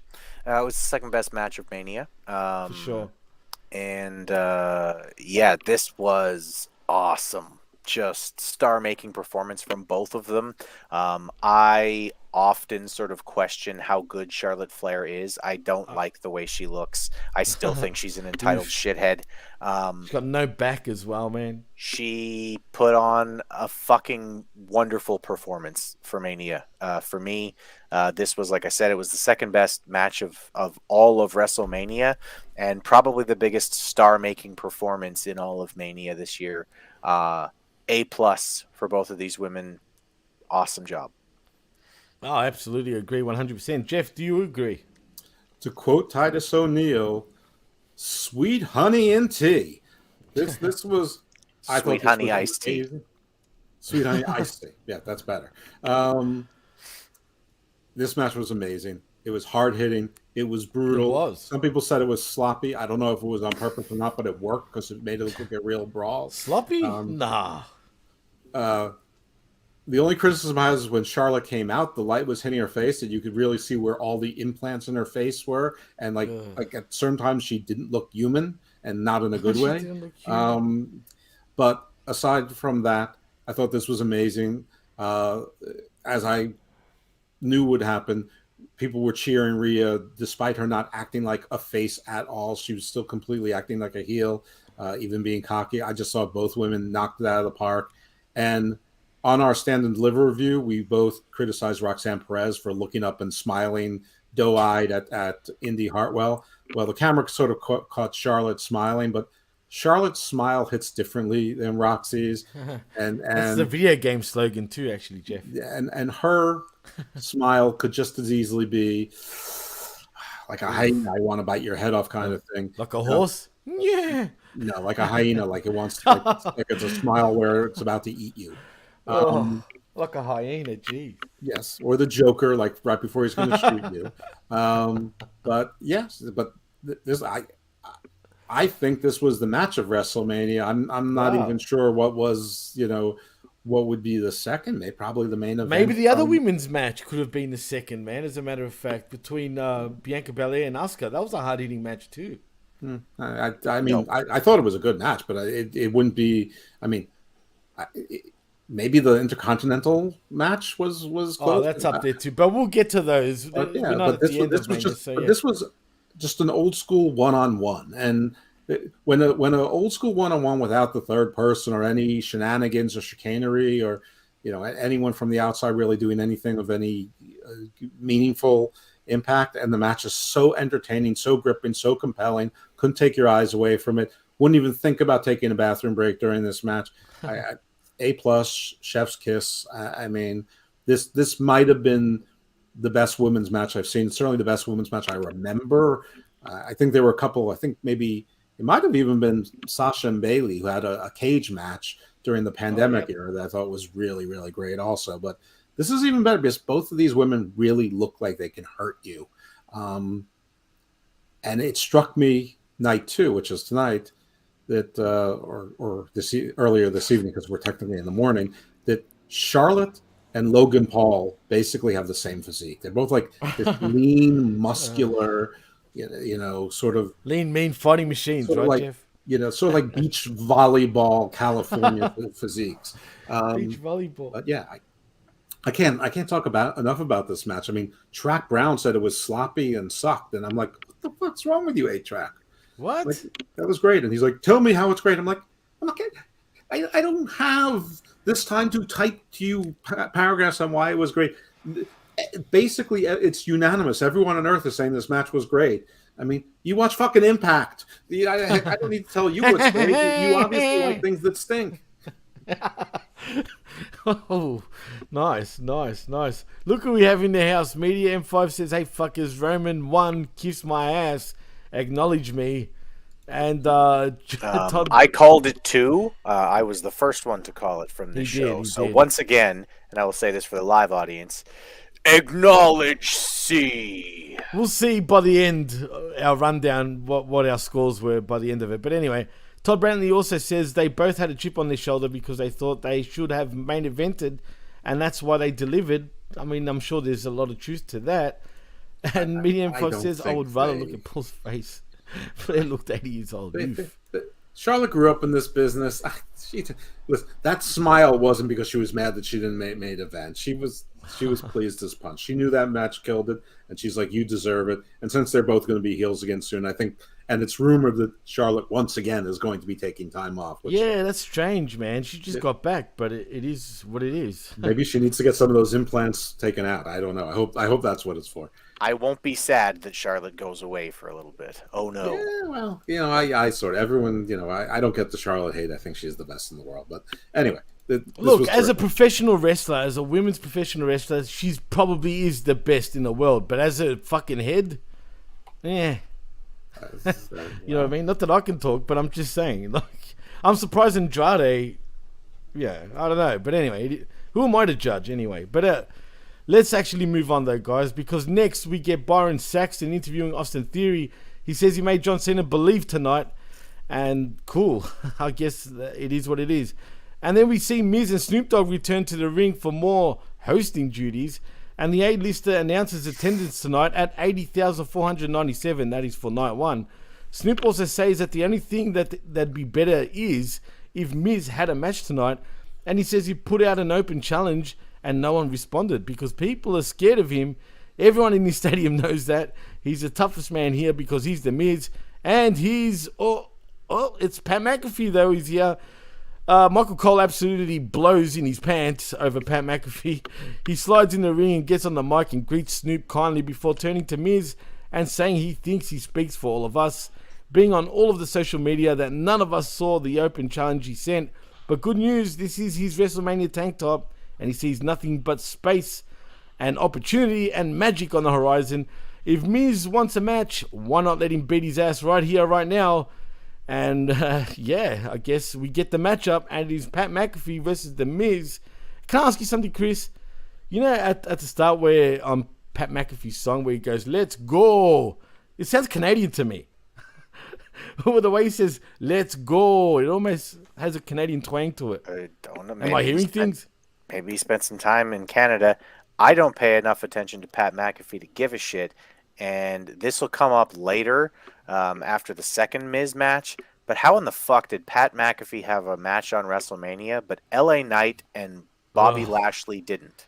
Look, Lashley, I understand. That's all Bray Wyatt. That fucked him up for real. But yeah, you're right. But it was too little, too late. Do something else on the fucking fly. There's different things. You're right. After all of this, we talked about the fucking filler in this show. Jesus Christ. Recap one fucking thing less and give us a 4-minute fucking squash match between Lashley and LA Knight. Everybody goes home happy. I'm sure that was on the cards. I'm sure they thought about it. It would have been easy. Instead of Shane O'Mac coming out, Bobby Lashley came out. That I agree. I was thinking that to myself at the time. Are we supposed to think that Snoop Dogg has more in common with Shane? Well, he probably actually really does have more in common with Shane McMahon than Bobby Lashley, to be frank. But when you say my bad and saying I don't mean my bad, I mean my bad. You don't think of Shane O'Mac as bad. It's like when he was doing Raw Underground. He's not underground. He's a pimp. He's from the Mean Street Posse of Greenwich, Connecticut. I mean, Bobby Lashley is bad. Anyway, listen, I like Pat. The company is better with Pat in it than without it. But I didn't need any of this, and the crowd didn't need any of this. The crowd was so deflated. They expected, if they expected something, they expected to see a wrestler or something like that. And everyone's like, this is an intermezzo. The crowd just had a hot match and they needed time to recharge. No, they didn't. This deflated them. The main event, they were already hot and they would have stayed hot, and they didn't need this 15 or 20-minute nonsense. What would have kept the crowd hot? Not having this nonsense and not having all of those recaps and commercial breaks during an actual live show. So they had to sit there for 34 minutes before the next match actually started.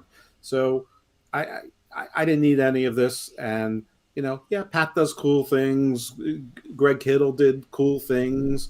That's sort of neat. It's fun when an NFL player is involved in it. But that to me seems more like a Raw thing than a WrestleMania thing. If you're going to have celebrity involvement in WrestleMania, just like I said with Snoop, just like I said with Kevin Hart, you telegraph it before. Even with the Gronkowski stuff, which was supposedly a surprise, you saw Gronkowski doing things with WWE beforehand. He was on WTV. He was doing segments. So it's not like, yay, Pat, but Michael Cole, I think, was the only person who was truly happy about this. Oh, God. You think? I mean, Jesus Christ, you think you want to fuck Pat McAfee? Maybe he does.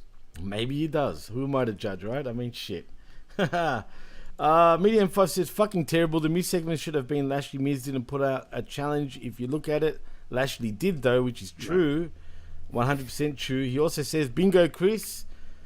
And had to make room for Shane McMahon coming back. Also, Todd Brownlee says. But yeah, it is what it is. I mean, what do you do?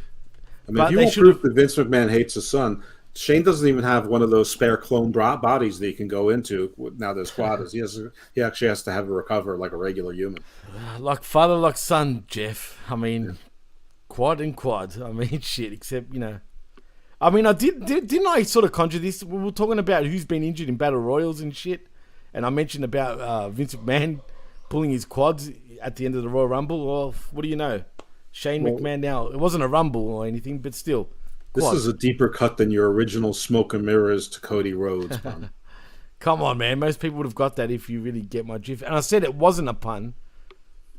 People say pun not intended. Yeah, they pun mean there not was intended a pun. Exactly. Pun not intended means I'm saying a pun right now, and I'm not sure. But I wasn't. But I was putting it out, but I wasn't trying to pun. Anyway, who cares? It doesn't matter because Pat McAfee does win by pinfall via the punt. How typical, right? I mean, shit. And just quietly, we get little Uzi Vert next. What the fuck was that, Chris? Oh, you fucking got me. I don't know. That was Lil weird, Uzi Vert bro. was in the house, and somebody said, "Hey, he sold 40 million copies of his last but what album. the fuck? Let's put him on TV." Yeah, but it wasn't even a fucking song, bro. Bro, I'm glad it wasn't a fucking song. Are you kidding me? After this fucking show, after 7 fucking hours on this night, I saw Lil Uzi Vert come out, and I thought, Jesus fucking Christ, do we have to listen to 3 fucking songs from this fucking idiot before the fucking main event? I was so thankful when they just played the fucking song and had the Usos come out. Oh my God.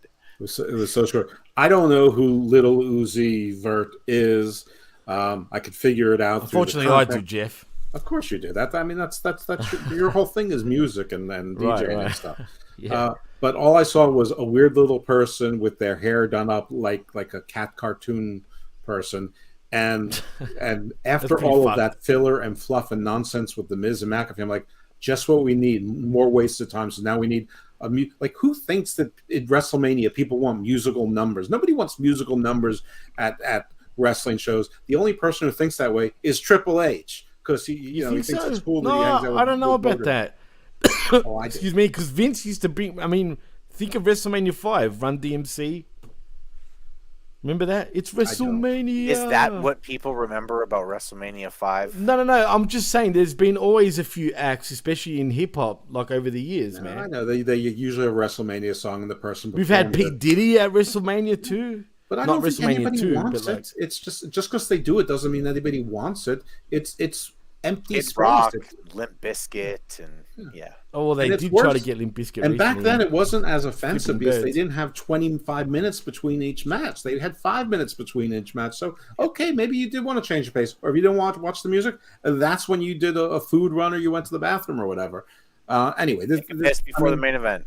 Right, just before the main event. I mean, and they're lucky that the main event delivered. And I was, but as Chris pointed out, this was very short. It was only about 20 seconds, and it went into the Usos. So I was like, whew. That's why it was weird, man. The song was weird. Everything was weird, but whatever. It is what it is. But yes. Right. Well, yeah. Wait, how long did night 1 really go for overall? It ended before midnight. They had to end before midnight. That's what they know. All right. So about 4 hours roughly. Anyway, next it is the main event. It is Kevin Owens and Sami Zayn versus the Usos and Jimmy and Jey Uso for your WWE Undisputed Tag Team Championships. The Usos are your champs. What a match, boys. I mean, we could say Rhea Ripley and Charlotte was the match of Mania, but I mean, this match was right up there too. The match of Mania for me. All respect to Rhea and Charlotte, who put out an absolute fucking A+ match, but they didn't even need to have a great match. The story and the emotion and the finish and the pause before the third hell of a kick. Like, come on, man. This was fucking brilliant professional wrestling. I fucking loved this. No, it was pretty great. Jeff, do you agree?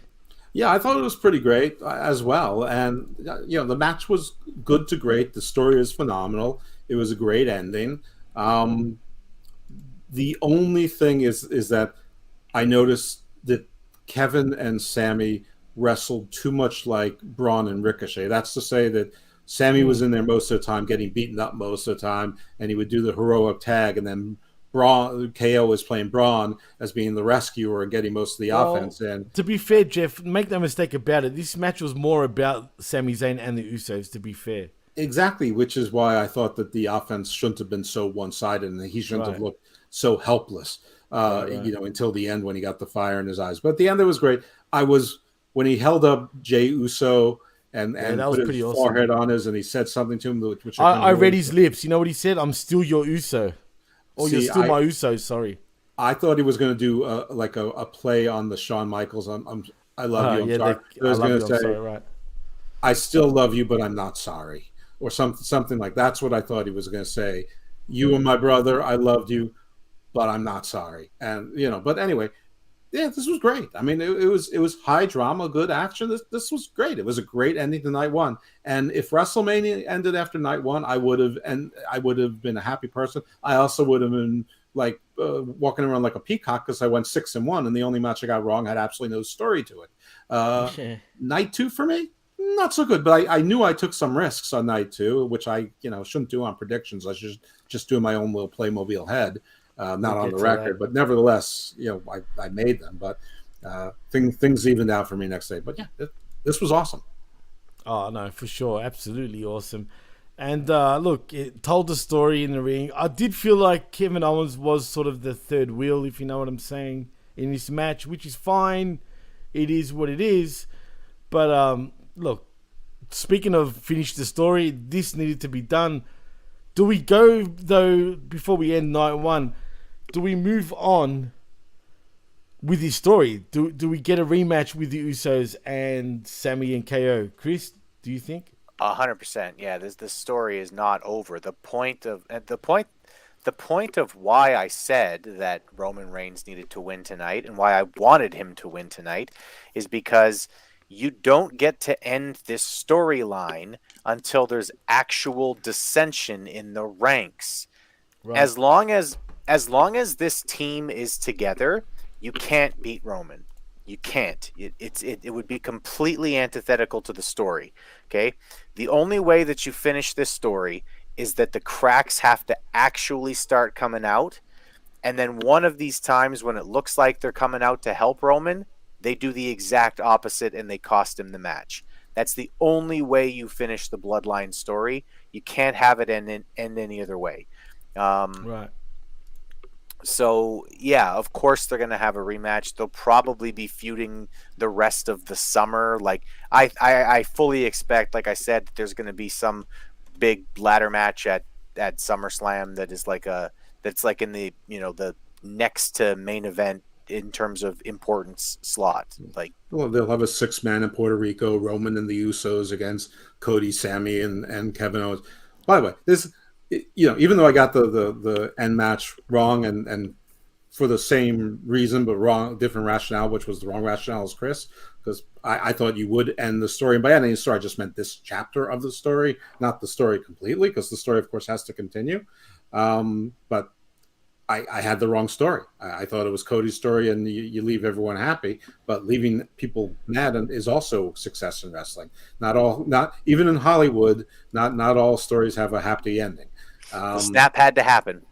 But this whole thing, I bet if we looked back at enough 4 Horsemen matches that involved Dusty Rhodes, that there were probably lots of spots in this main event that were lifted right out of those matches. Back when Dusty was feuding with Ric Flair, and the Horsemen would always get involved, and Dusty would like form these strange alliances of like Ronnie Garvin, Magnum TA, and Wahoo McDaniel, and in this case, Tully Blanchard got ejected by the ref, but then Ole and Arn ran in and were kicking, but then Magnum TA and Ronnie Garvin run in and take care of them or something, and there's just not a fourth guy, but because Roman takes every other show off. Maybe they don't need a fourth guy, especially if Bad Bunny's going to be the star, probably in some tag match facing Damian Priest or whatever. But anyway, I'm getting really ahead of myself or ourselves. No. That was a lot of good points. And look, I guess we will continue going forward, and we'll get to night 2 right now, but we'll see what happens. For sure, on Raw, we'll see more backlash, no pun intended once again. And I'm sure at Backlash, we probably will get a rematch of some sort. But anyway, we'll see what happens there.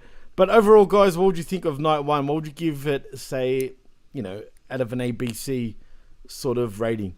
Jeff? I'd give it an A. I would give it an A+ if it didn't have all the filler. Right. I don't think there was a bad match on the card. I mean, the 6-man women's match wasn't that great, but boobs. And the Cena Theory match wasn't that great, but it wasn't bad, and it was sort of exactly what I expected, and it was the opening match, and it was like only 8 minutes long. So what's to complain about? Just the filler. So A, solid A. Oh, that's pretty good. Chris, what would be your rating?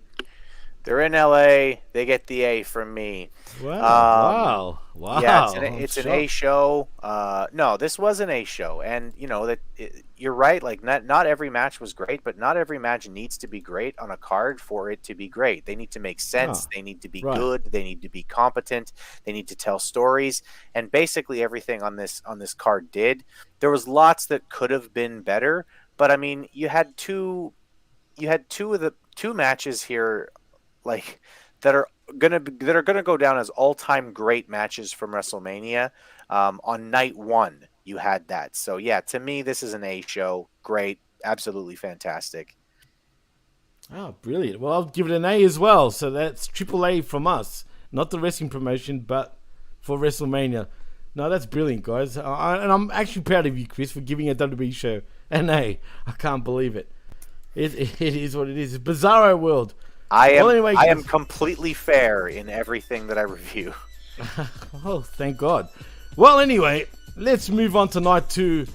I want to give you a reintroduction because technically I want to split these shows. I'm not going to have it all as one because I think people would fall asleep if they had to hear it all in one hit. So, in saying that, yes, I'm your host, Jimmy T. That is Dr. Jeff Lippman, and that is Chris Ambs.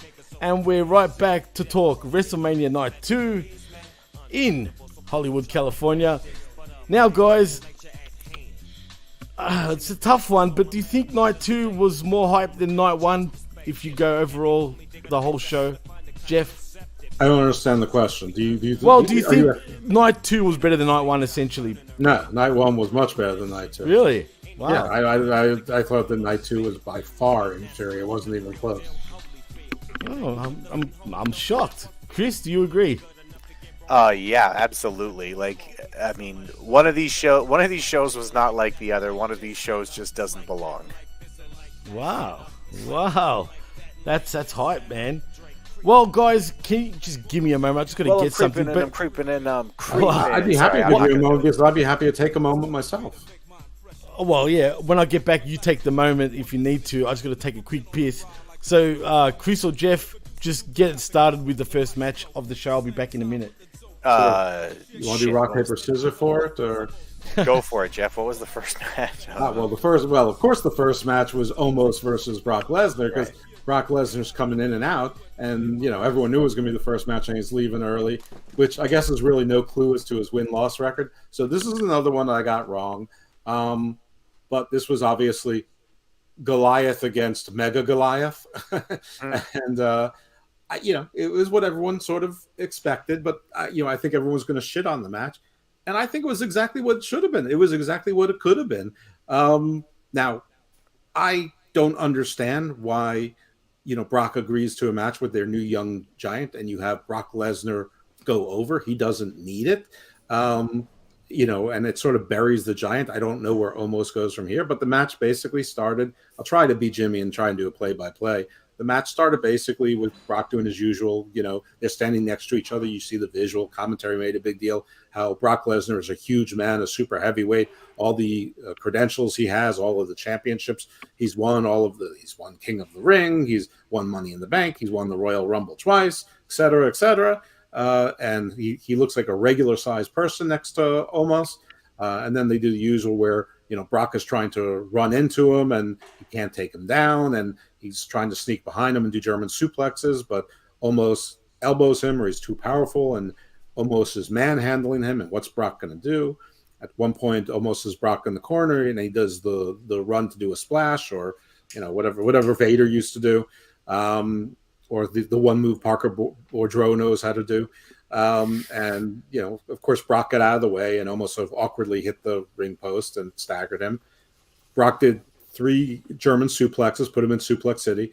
The first one you could see, he got both of them worked together and getting their bodies real low. And it was sort of an easy one. It was almost like a cheap suplex. They both bent their knees, which I'm not criticizing. It was just obvious. And it was cool to see almost working with Brock that way. Sort of being an analyst and insider, looking at those things. Now I'm looking at those things I never would have. The other 2 suplexes were more like traditional suplexes. Brock was acting like his back was really hurting, almost put him in some bear hugs and trying to overpower him and some near falls.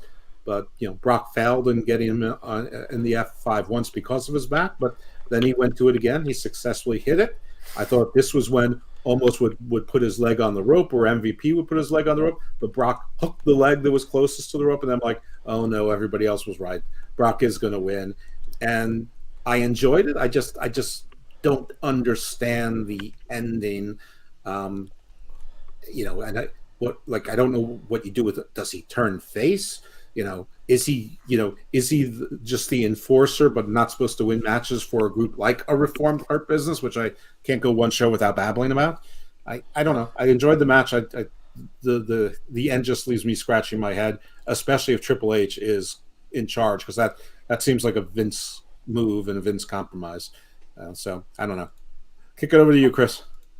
Well, this match went exactly how I thought it would. I said that Brock Lesnar was going to go over, and I thought that there was no reason whatsoever for Omos to go over in this match. Him being a giant aside, he is simply not ready to be in there against anybody else. The reason why you put him against Brock is because Brock is tough enough, and Brock probably said, yeah, fuck it, I'll go in there, and if he gets out of line, I'll beat the shit out of this kid. And I don't think you have anybody else on the roster who would feel that way about taking a match against somebody who is as green as Omos is. He's not ready to face anybody else. I wouldn't feel comfortable with him in the ring against a Seth Rollins or Roman Reigns or literally like anybody else, because he's going to injure somebody if he tries, or he's going to do what he did here tonight, which is basically the Giant Gonzalez routine where he looked like absolute crap. Brock Lesnar got a match out of this kid, and good for Brock Lesnar that he was able to do that. If Brock Lesnar does resign, if he comes back for 6 months, a year from now, he can still be slotted right into a main event scene because he beat Omos the last time we saw him. Omos is not that guy. At least not yet. I'm not saying there's no possibility for him to get there, but right now, he's not even close to ready. So this was the right booking to me. Well, it was the perfect match, actually, to start night 2, I felt. It was a traditional, two big men type of match. I must say, when Omos tossed Brock, that looked like it really hurt Chris. That was awesome. That was an awesome spot. Brock made him look like $1 million to start this match off. Absolutely made him look like $1 million. And I feel like now he looks like a strong heel moving forward. So we'll see what happens. I've also found out, apparently Brock was doing an interview, I think with Daniel Cormier, as a matter of fact, the night before, during night 1. And he actually said that he doesn't know if he's going to re-sign, man. He doesn't know if he wants to continue wrestling, and he just wants to make the kid look good.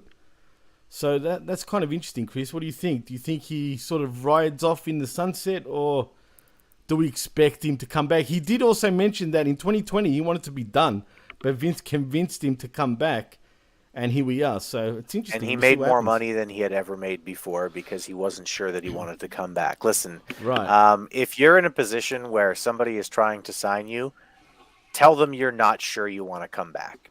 Tell them, I know you guys want to sign me, but I'm not sure, I'm just not sure if there's any possibility that someone could convince me to come back or anything like that. I'm not sure what it would take, but probably a lot of money. This is just Brock being Brock. He'll be back, and if he's not back right away, he'll be back in a year. He'll go and he'll hunt in Saskatoon, and then he'll come back whenever he's done fucking Sable or whatever. He'll remember that after he fucked Sable, he was thinking of Bobby Lashley, and he'll come back in a year. This is Brock Lesnar just getting his money. He also said part of the deal of him re-signing was that he wants to have the beard. He was saying this to Vince. He wants his hair being the way it is. And Vince is like, yeah, I love it. It's all good. So, yeah. Don't tell Brock what to do and sign him. Yeah, I mean, This is how you keep Brock Lesnar happy. Give him a shit ton of money. Don't fucking tell him what to do. I absolutely agree. Todd says, and people forget this was supposed to be Brock versus Bray, and Brock was like, that don't work for me, brother. Well, Brock was right. I mean, apparently people who work with Bray know better than we do, and certainly better than I do. My Well, I guess is called it, that just my quietly. guess is that that was not a creative decision. My guess is that Brock quite astutely probably looked at Bray Wyatt and said, "This guy is clearly not mentally healthy, and he's had breakdowns before. He has no-showed things before. He has not shown up to things before, and I don't want to be the guy on the other end of that fucking stick." So good for him, and sorry for Bobby Lashley that he was the guy who got stuck with that fucking assignment. No, I know. It's sad, man. If Bray's gone, what an idiot. That's all I got to say. I mean, It's it not. is what it is. I don't even. Again, I don't even think it's idiot. If he's mentally I mean, ill, come on. fine. Okay, fine, but It's not his fault. It's not something that I'm going to blame Bray Wyatt for. It's not a situation right. No, when you're of mentally course. ill that you could just be tougher or be smarter or whatever. You just you go through what you're going through, and if that's what he's going through, fine. But if I'm WWE, I'm not taking the fucking risk of re-signing him either. fair call. Sorry. As they should No. have, right? No, right. Sorry, not sorry. It is what it is. I mean, fuck. I can't just say this. Can we just say now that The Miz, and sorry, I'm going to say, you guys probably won't agree, but The Miz has bigger balls than Bray Wyatt. Just saying. What? I don't know. Did you not listen to a word that Chris just said? No, I know, I did. I'm just saying, The Miz has bigger balls than Bray Wyatt, if you understand what I mean by that. No. You know how he says he's got, well, Chris, you've hardly watched WWE, so you probably don't understand. But you know how he says I he's got get big that he balls? says he has big balls. Oh, yeah. well, yeah. That's what I mean. He's got bigger balls than Bray Wyatt, man. Again, I don't think that this is a situation where it's about bravery or anything like that. If Bray is, and again, this could be completely wrong. Bray might just be a fucking asshole. I mean, I don't know, but it clearly looks to me like he has some mental illnesses, and it's not because he's not brave. It's not because he's not trying hard. If he's mentally ill, he's mentally ill. There's nothing he can do about it, man. There's nothing he can do about it. And maybe he's just an asshole. I don't know. Maybe he's just an emo dickhead. Who the fuck knows what's going on? Yeah. And maybe there's some from column A and some from column B, and who knows which one is the bigger part of that cocktail. We don't know. So I'm not prepared to say anything about balls. I mean, you know, it's hard to fathom because he has worked in the business for a long time. A long time, right. You know, and there's other people who have disappeared only to reappear again, seemingly, you know, to have used mental health as an excuse. You know, Leo Rush sort of famously, did it, but others, it was real. ACH was in professional wrestling for a long time, and just he takes extended leaves and then shows up again, but he can't do it. So I don't know which. I don't want to speculate, but maybe it's because he doesn't have big balls. Maybe it's because maybe it is something he can't control at all, or he can't control it sometimes. But he ain't getting any younger. He ain't getting into any better shape. And listen, I'm going to turn heel on Bray, but that's not a fault thing. It's just because I'm disappointed. It disappointed me. It also caused disappointment to Lashley, and I'm a mark for both of them. So it was like a exponential double disappointment for me. Right. But the sum of the disappointment was greater than the parts. So anyway, I don't really feel like talking about this too much because he impacted WrestleMania adversely, and this is the night he impacted it adversely. And you could see that they didn't want to do they had 6 matches instead of 7. I don't think they were planning to do that second stupid Miz segment. I think the Shane O'Mac thing was a last minute call, or some things got moved around because it seemed like at the beginning of the night they were in a bit of a rush. There was very little filler between match 1 and 2. And I didn't have any complaints about that, but then they backloaded the filler at the end, which I had plenty of complaints about, and I blame that squarely on the fact that they didn't have a 7th match. Well, yeah. Well, I truly think, and we'll move on after I say this. Wait, hang on. I have something to say. One more thing about this match. Go for it. Basically, just because we've already brought him up once. But Track Brown likes to refer to Brock Lesnar as the Negro Slayer. So after he beat Almost Tonight, I sent Track a gif of Brock winking. So there you go, Track. We love you, buddy. Jesus Christ. That's true. I have seen him say that a lot, actually. So, yeah, shout out to H.Jack Brown. You just threw me off, though, Chris, big time. But I will say this. With Bray Wyatt, I truly think, and we'll move on right after this, he didn't want to lose to Bobby Lashley, I think, and he had a cry and took his ball and went home.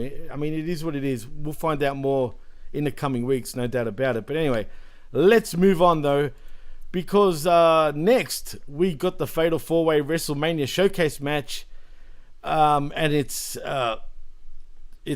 what's it called? It's Gunther versus Sheamus versus and I'm not going in order here because, or was it next? I mean, actually, it probably was. It was Gunther versus Sheamus versus McIntyre for the Intercontinental Championship, and I hate to say it, boys, but this was a banger after banger after banger. You don't hate to say it. You love saying it. I love saying it. I mean, this match lived up to what we expected, put it that way, actually, and maybe even more. It was that good, and boy, were they hitting themselves really hard. Jeff, did you enjoy this? Yeah, excellent. I mean, this is, this is what I like. This is the kind of wrestling that I like. This is why I don't look at, people like Sammy Guevara and Jungle Boy and Johnny Gargano, or Dominic Mysterio and say, that's the future. These are stars, because these three guys look like stars to me. They're big guys. They're 6'4", 6'5", 6'6". They're 250 to 280.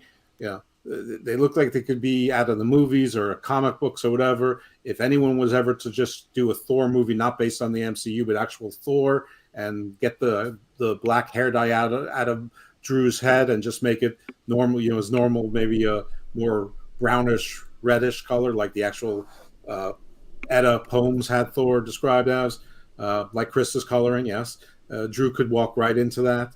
But these were the only thing I didn't like is that there was a while where Gunther wasn't involved in the match at all. Of course, it worked out later when he did that last second jump from the top rope, which is really not a Gunther move, so the payoff was worth it. But I'm just like wondering, what on earth has ever hurt Gunther that much that he's not involved in a match for 6 or 7 minutes? But again, here, the story was really about Drew and Sheamus, not so much about Gunther, except about his continuing dominance. And what WWE showed me tonight, which is sort of a new wrinkle, is that it is really important for them to have long-term champions for lots of those belts. The Usos had 1 year, or more than 1 year, almost a full year is undisputed, but more than 1 year with at least one of those straps. Bianca just, eclipsed 1 year. Gunther is now safely going to eclipse 10 months and probably more. Roman, everyone who's listening to the show, I'm sure already knows Roman retained. So now he's going to pass 1,000 days because he's not going to have to defend it again, at least until the next pay-per-view. So they do care about these long reigns, and reestablishing these titles is something that's important, not changing the title every 4-6 months. They may play around with some of the titles, like the women's tag team titles and the U.S. title, and they'll probably rotate which title sort of gets semi-hot potato, but they're going to give us these long reigns, and not just to spite AJ Lee and leave it on Nikki Bella because they have 6 reality shows for their plan. And they're doing it to make the titles feel important and to build up these wrestlers, to invest in these wrestlers as stars, and on occasion build up some of their adversaries as stars as well. And I thought this match was great. And listen, I got this was wrong. I thought the Drew was going to turn on Sheamus. They certainly teased that enough. Maybe that'll come another day, but I have no complaints with Gunther winning. I love the fact that he's now going to surpass 10 months and probably go longer, and may get we might get a title versus title match at a major pay-per-view coming up with Gunther versus Drew. And, everyone's like, what's the story after Cody? Well, that's the story after Cody, possibly. Or that's this is how you separate the bouts going forward, though, with Roman. I think they're going to I think Cody will win the WWE Championship shortly. Could be, but we'll see. Anyway, maybe they do a fatal 3-way 2 out of 3 falls, and Gunther wins 1 fall and Cody wins the other. Oh, jeez, imagine that. Both that belts awesome. Both belts hanging above the ring. One of them grabs one of them grabs the other. Yeah, could they save it for Money in the Bank in London, possibly, for something like that? That would go over really big for the UK crowd. Yep, that's true. Absolutely, I can see that. I can see that. Otherwise, Money in the Bank should, it's like the Royal Rumble. You don't really have usually. The Royal Rumble is the star of the show. The Money in the Bank match should be the star of the show. But you're right. It is the first show in London in a long time in a big. How many people does that venue seat? Did they go with one of the big outdoor arenas, or did they go with an indoor? No. They went with the O2 Arena, which fits around 15,000, 16,000. I don't see it. Then I don't see it. Really? Not enough people. I mean, They could have done a big stadium show, and I'm telling you, it probably would have sold out. I don't know why they decided not to. The weather, probably. Oh, Availability. That's a good point. That's a good point. No, definitely the weather. Definitely the weather. Welcome to England. If you don't like the weather, wait Right, 5 minutes. Yeah, no. Yeah, that's true. No, I remember back at SummerSlam 92 at Wembley, it was fucking windy. It looked like, from what I remember, and I think it did rain. Yeah, you can't put on a good wrestling show in the rain. I'm sorry, it's too dangerous. Oh, well, you don't think so? I mean, I would love to see it just for a shit stir, but I wouldn't. Yeah. No, thank It'd you. probably be pretty bad, right? No, thank you. Anyway. Shane McMahon nearly destroyed his leg in a perfectly dry environment today. I'd hate to see what happens to somebody when it's wet. Yeah, this isn't the Superhuman Presents. Superhuman Presents. Fuck this shit. Literally. That's exactly right. Oh, boy. And I forgot the weather and God. Fuck this shit. Woof, woof. God. All my juggalos and juggalettes, we don't need umbrellas. Oh man, he's so not in anymore, man. For fuck's sake, but he still goes. I mean, he still does his videos. What are you talking about? He's on every week. Right. Coming out with the fucking Combat Club. He's great. I forgot. Did you hear their theme? Anyway, whatever. I forgot to mention also, before that match, it was your Fatal 4-Way Tag Team WrestleMania Showcase match between Liv Morgan and Raquel Rodriguez. Anyway, and all that, and Shayna Baszler, Ronda Rousey, and Natalya. I hope you skipped it on purpose. Yeah, well, there's not much really to say. This match sucked. This is probably the worst match. What the fuck happened to Baszler? What do you mean? She was standing around at the end of the match with one boot on. What happened to her? Did she? Honestly, I walked off for like 5 minutes. I came back and the match was done, bro. Oh, lucky you. Yeah. But she walked out of the ring like she was fine. So I think maybe she just lost her boot. And I think the match was going to end anyway. But I don't know. Shotzi did another, crazy Shotzi. She done Shotzi what Shotzi does. I mean, Shotzi pulled a Shotzi. I don't know what's going on with Natty. That double sharpshooter. I guess the crowd liked it, but Natty has trouble doing the sharpshooter regular. To do it on two people, I don't know. That just reminded me too much of like these spots where people hang around like quails or coils, whichever interpretation of JR's that you want it to be. It's quails. You think an old school guy from Oklahoma was saying coils? No, quails. But it sounded like he said coils, and I'm sure he meant quails though. But yeah. Yeah, I mean, I assume like most sort of herd birds, they clump together, and that's what makes hunting them, sort of easy. It's fun for the dogs and shit like that. But anyway, it's not great for wrestling, except when you have to protect someone. Anyway, yeah, this match stunk, but the only team that was actually a team before the last 3 weeks won. So, and they should have won. So, cool. I'm okay with that. And if it's Becky and Lita facing the Sisters of Destruction, and Lita has to eat the loss, or even Becky, I'm perfectly fine with that. And there is some unfinished business between Ronda and Becky. I remember, I think it was you, Jimmy, who thought that Becky versus Ronda was a money match for WrestleMania or for SummerSlam. And maybe there's other people that feel the same way. I think Becky's cold. Maybe this is something that could heat her up again. She's cold, bro. She's very cold, actually. Yeah. I agree. Because nobody likes Ronda. And listen, frankly, Lita has a lot of nostalgia goodwill. And Trish, everyone loves Trish. And I don't think putting Becky with them is helping Becky. I think it's sort of making Becky feel, a little mid. Yeah. Let's be honest, guys. I think since she's come back from her, her pregnancy, I'm always honest here, Jimmy. Of course you are, of course. But just quietly. But yeah, since she's been back from her pregnancy, let's be real, guys. I mean, she's kind of been really cold. Chris? Yeah, she definitely hasn't hit the heights that she hit before. And I mean, this was something that I think a lot of us, who like Becky and who were really intrigued by the run that she had, said it was great the first time. When she talked about going away and how she wanted to go away and have a baby. And I think all of us kind of said, Jesus Christ, is this the right fucking time for this? True. She was hot at the time too. she wasn't just hot, Jimmy. She like, listen, let's be real, okay? There was no chance that anyone other than Roman Reigns was going to main event this WrestleMania. That was never going to happen. No, okay, absolutely. we can say that there were 2 main events, and yeah, that's fine. But there was never a chance that anybody other than Roman Reigns was going to finish this WrestleMania off. And was it 3 years ago, 2 years ago? Becky Lynch did. She ended WrestleMania. I think it was more than 3 years ago, but yeah, 3 years ago, right. 4 years ago, whatever it was. Before she went away, she main evented WrestleMania. And it wasn't because it wasn't, I mean, it was a little bit because they wanted to push the whole, female narrative, but it was also that she was basically the most popular star in the company at the time. Right. And then she went away to go have a baby. Now, listen, I've got 2 kids. My kids are my world. Nothing is more important to me than my children.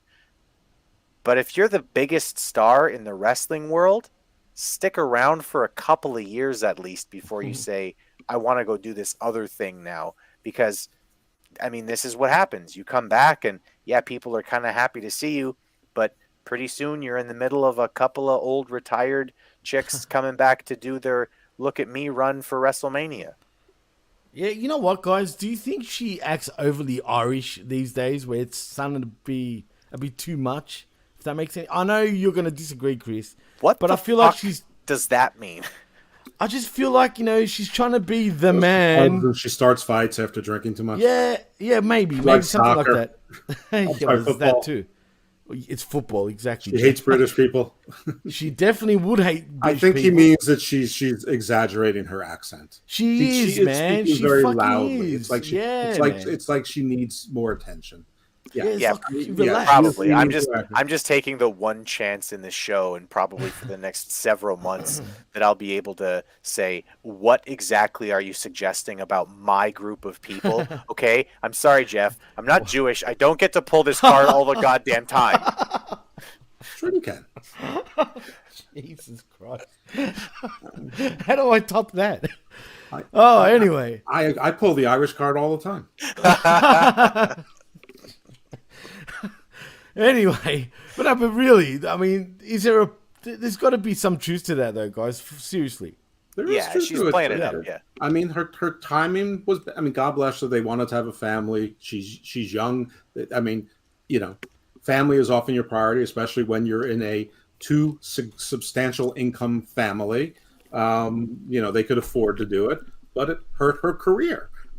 Whether she can get that back or not, I don't know. Nia Jax isn't around any longer to accidentally smash her in the face and break her face and her work through it. But that was a long time ago now. It was. And she's trying to talk like the man, but she doesn't feel like the man. I mean, frankly, none of the little dainty ladies feel like the man anymore because they've got Rhea, they've got Charlotte, they've got Bianca, they've got these statuesque, whatever the female equivalent is of an Adonis, I guess, an Amazon.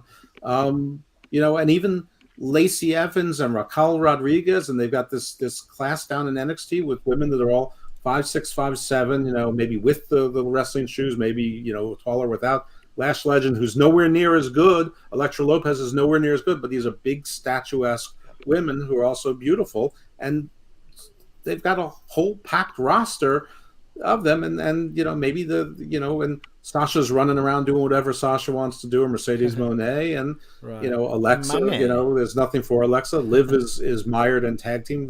Her championship experiment failed, so what y'all going to do the Zelina Vega thing? Works for me. It's cool, but the age of and Roxy or Roxanne Perez is probably going to be their female Rey Mysterio, the underdog. So I don't know. Maybe the time has come and gone for the smaller women, and maybe Mercedes felt that. I can see her crying to Seth, sitting there going, "What's wrong with me?" The way she talks. I'm trying to do her accent, but he's the one that's crying all the time. Well, I think he'd be laughing all the time. But anyway, his character maybe, but his personality is worse than. His personality is worse than what people think of Bret Hart. He's very he cries serious, all bro. The fucking time. Yeah, and he's very serious. Like, he really takes his shit seriously, like about himself. But anyway, I don't know if you saw some of the comments, Chris, especially one particular one, which I was going to highlight, but I'm not sure if it's a bit too controversial. and it was about you, but not about you per se, someone agreeing with you. But anyway, let's move on though, because next we get Bianca Belair versus Asuka for your Raw Women's Championship. Now, I thoroughly enjoyed this match, man. I thought Asuka made Bianca Belair absolutely work for her win, man. I truly think that.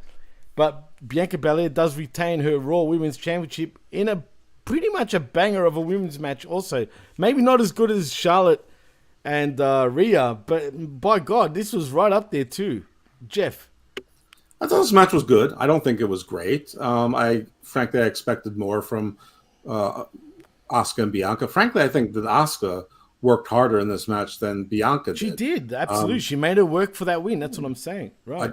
I do want to say that that group of girls that they said what the name of their troupe was.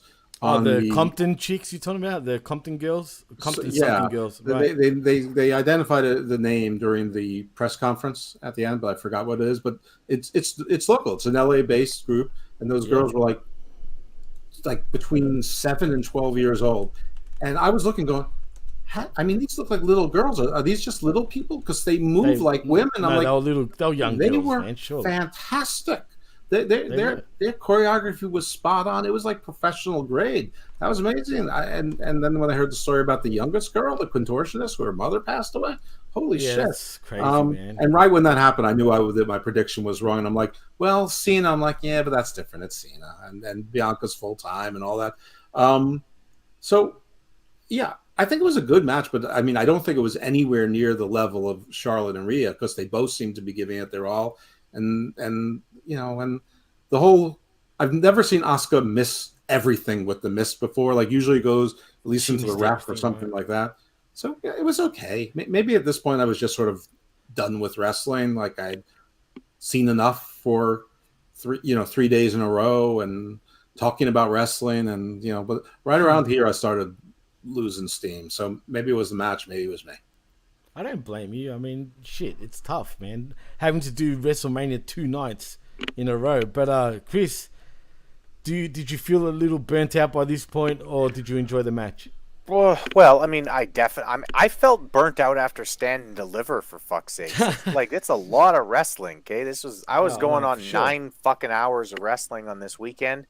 That's a lot of wrestling for anybody, and but I still got back up for the main event. Like, I still thought that the main event was great. I thought that the cell might have been good, if not for something that I guess we'll get into later. But no, but you comparing this match to Rhea versus Charlotte, I thought, look, maybe you guys were pretty burnt out by this point because of different times, but I truly thought this match was pretty good. I'm not saying it was as good as Charlotte and Rhea, but it was pretty fucking good. I would say top 4 matches of all Mania. This match, honestly, belonged main eventing a SmackDown. It was not that good. It was not. It wasn't that good. The match was not that good, and it was one of those results where it's like, lol, Cena wins, okay, and that's basically who Bianca Belair is now. She's the female John Cena, and I don't find it interesting, and I still I've been saying that I see her as a potential future star for a really long time. I think they've given her the belt, and I still don't see her taking the next step. And maybe that's just because she needs a run as a heel or something, but maybe that's what she needs, because I don't find this particularly interesting or fun. I thought that this match was fine, but like I said, you could have main evented a SmackDown with it. And if you main evented a SmackDown with Rhea versus Charlotte, you're a fucking maniac, because that was a star-making performance for a WrestleMania. I wouldn't go that far, Chris, though, in saying that. I mean, a SmackDown main event. I know what you're saying, though. I get what you mean. Look, if you asked me... I just did. No, you did say that, but that's a bit harsh. I will say this, and this is the truth. Other than her in-ring work, what is there to Bianca Belair, really, right? Does she really have that much personality other than, I am the bestest, I am the sickest? Honestly, though, everything that she does, when she does it as a heel, she just has to be a heel, and she's 100 times more interesting. Well, we've never seen That her as a EST. heel. Oh, yes, you have. I've seen her in NXT as a heel, and I thought she was fucking great. Right, but we need to see it on a bigger scale, man. I think as a babyface, look, the fans love her, no doubt about it. EST of WWE. that's I'm the heelish, EST for sure. of WWE thing is fucking awesome as a heel. She was great sure. in NXT as a heel. That's why when I first saw her, I went, "Oh, look at the fucking money on this chick." But right now, honestly, we need her more face personality run, with her. Her face run. You know what her face run honestly reminds me of? It's Adam Cole as a face. Who gives a fuck? It's not that interesting. That's a bit harsh. I feel a little bit like this is when Captain America said to Robert Downey Jr., "What are you without that suit of armor?" And he answered, "Billionaire, philanthropist, genius." I mean, what is she? With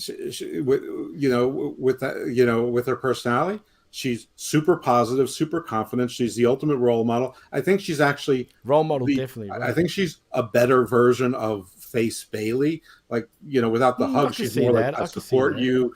All the little girls can look up to me. She looks like Adonis. She's great. She's beautiful. She's great on the mic.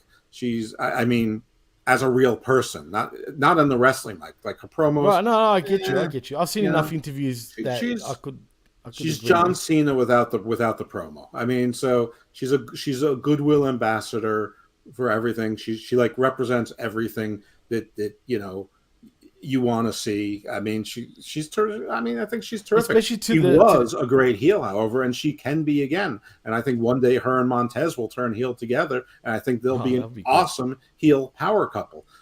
She seems like a really nice person. So's Titus O'Neil. Yeah.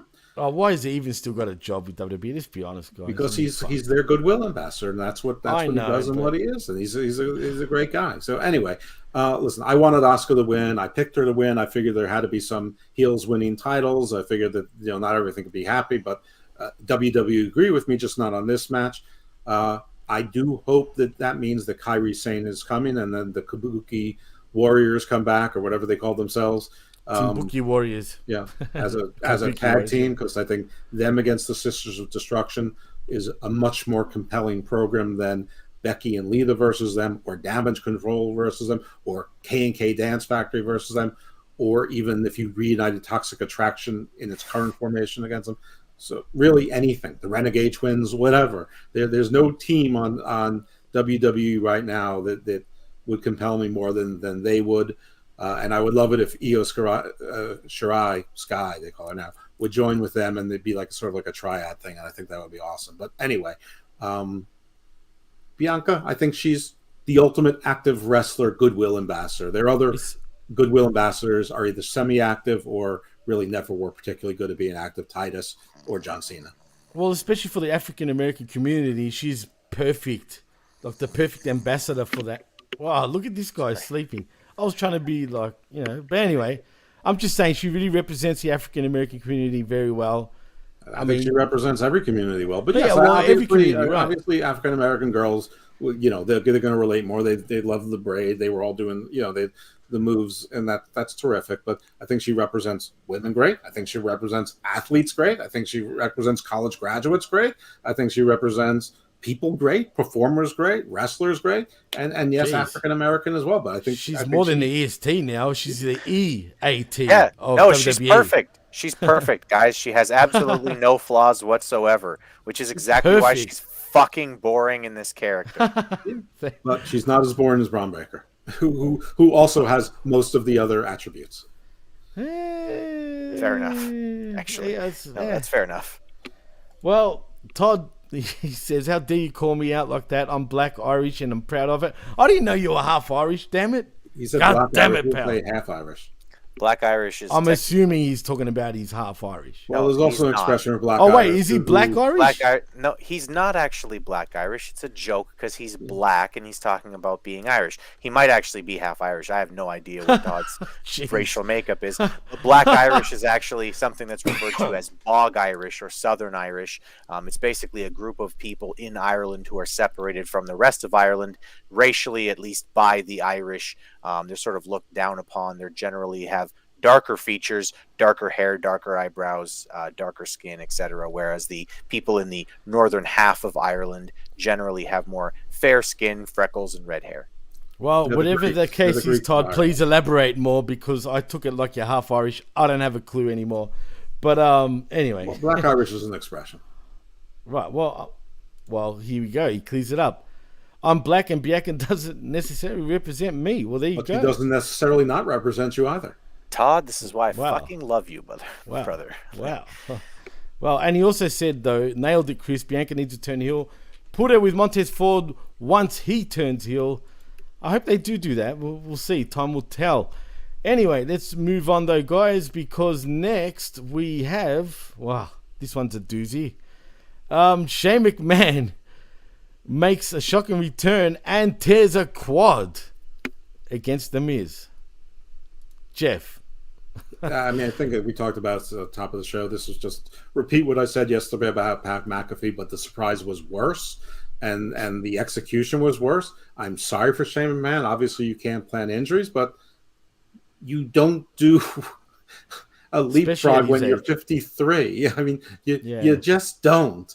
I don't, and I didn't need to see Shane McMahon. This whole thing was He nonsense. got a pop, though, Jeff, to be fair. But yeah, yes, but people like songs. That's the one thing that everyone thinks that because you like a song that you also like everything about the person. They love Finn Balor's song. They love Shinsuke's song. They love to say Adam Cole Baby. They love to say DMD and sing Judas. That doesn't mean that they love when the act. That's not fair, though, Jeff. When the song is over, it is fair. It's exactly fair. I just named 6 examples of people who generally but aren't you can really say that about every wrestler then in a sense. You know what I'm saying? Like, if you want to go there. But it wouldn't be true because they go crazy for Roman's song, but they still go crazy for Roman. The Usos too. Some people, it's just the song. Some people, they make the song. Because I agree with that because if a song's good, I tend to like them a bit more too. Anyway, I can't believe we're spending time on this. This was an absolute waste of time, and it ended in a possibly permanent injury for Shane O'Mac. I hope it is. The only thing I say is, since there was a legit injury, obviously it wasn't planned for. Snoop rolled with it like a complete pro, and they pulled that whole thing out right away, no problem. And Snoop did the people's elbow. I mean, as badly as he did it, I mean, doesn't matter. He improvised. He saw there was something wrong, so he took it on upon himself and done the right thing, and he hit it at the park, regardless of how bad it looked. And kudos to the producers who were back there talking in his ear that say, Snoop, pretend you're in on this and hit the Miz, do it again. But whatever it was, they did it seamlessly. So kudos to the production staff, but especially to Snoop for doing that. What a pro! Absolutely, Chris. Do you agree about Snoop? Jimmy Crackhorn, and actually, you know what? Props to Snoop. He was fucking awesome. But the rest of this was just Jimmy Crackhorn, and I don't care. This was fucking stupid. But honestly, though, good instincts from Snoop Dogg. And absolutely. What else would you expect from the Dog Father? For shizzle dizzle. Put the pieces to the pizzle, man, Izzle. For sure. Anyway, yeah, look, he's a pro, man, no doubt about it. Well, next, I don't know what to say about this, but it's the Brood Edge, or Edge Brood, whatever you want to call him, I know, versus the little demon in Finn Balor in a Hell in a Cell match. I thought this match stunk, straight up. I mean, it picked up later on, but there was a lot of doinks and doinks going on in this match. As a matter of fact, Chris, thank you for pointing this out. Just check this out. That's little brutal. Mr. Finn. That's pretty fucking bad, man. Yeah. The fact that he continued after that match, I'm sure he would have been concussed if he's not already right now. That was very bad. And I think it was from the ladder spot, as a matter of fact, how that happened. Even though he put his hands up, somehow went straight through his guard and boink, right onto his head. And then you get that. That looks like a good 20 stitches in my book. But maybe more even, right? And I've split my head and I've had stitches in my head more than once. So, yeah, that looks more than what I got.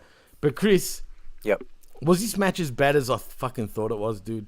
Yes, it was.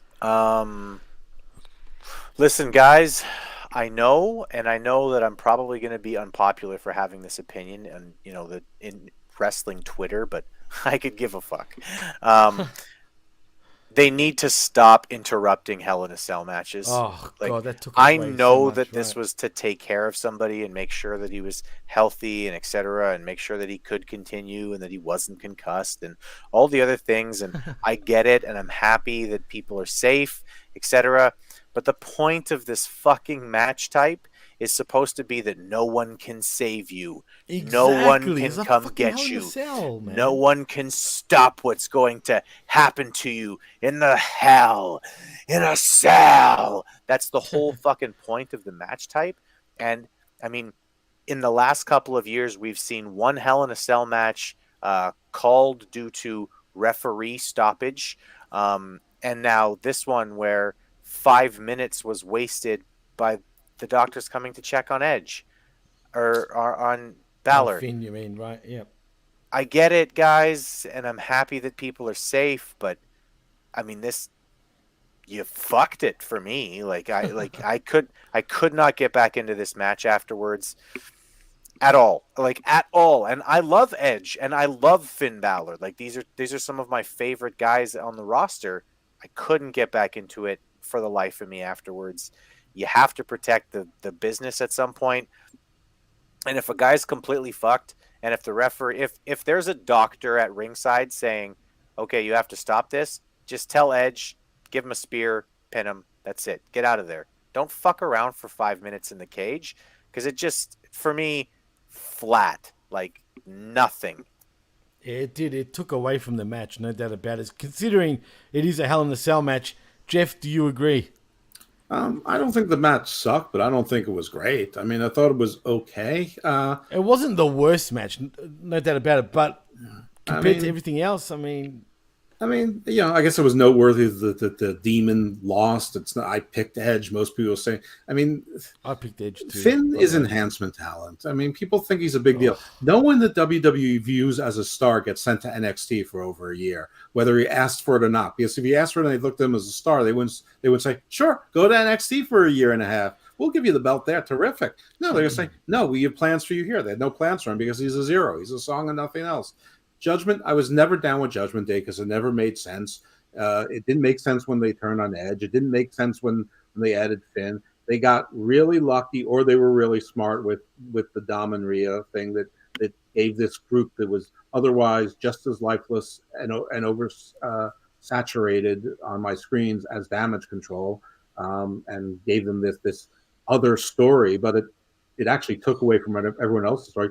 Plus, Edge being a part-timer and taking so much time off, the grudge felt like, in wrestling terms, like Edge should have moved on by now, but he didn't. And then this feud should have ended when they had the mixed tag match where the good guys won, but the feud didn't end. It continued, like W, like sometimes with Vince, and it just kept going. So now it's over. Hell in the Cell should absolutely end it.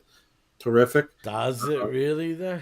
I hope so. I hope so too, but I don't know what else you do with it. I mean, it seems like the next move is Bad Bunny. So and Damian Priest, 100% in Puerto Rico. There's no right. And Rhea's gonna have other challenges that don't necessarily involve the rest of Judgment Day.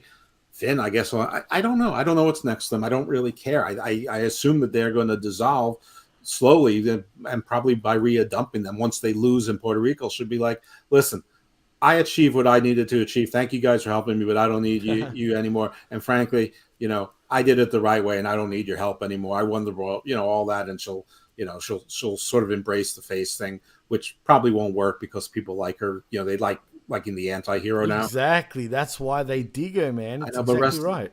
But wrestling promotions make this mistake 98 out of 100 times. That's true also. But anyway, the match, it was fine. I didn't care about it. So, I don't feel nearly as strongly as you or Chris do about it either way. I just don't think these two gel really, man. Yeah. I mean, I was sort of out of it, from Bianca through this match, but I was really into the main event. This one I was just like, whatever. This is when I'll start putting the pizza I didn't eat into aluminum foil and into the fridge. This is when I'm gonna put ice in my glass and decide whether or not I have the soda now or later for the show. I decided on later, for those who are wondering. And that's it. I thought it was just okay. Well, yeah, that's it. That's what I felt like. It was okay. It wasn't great.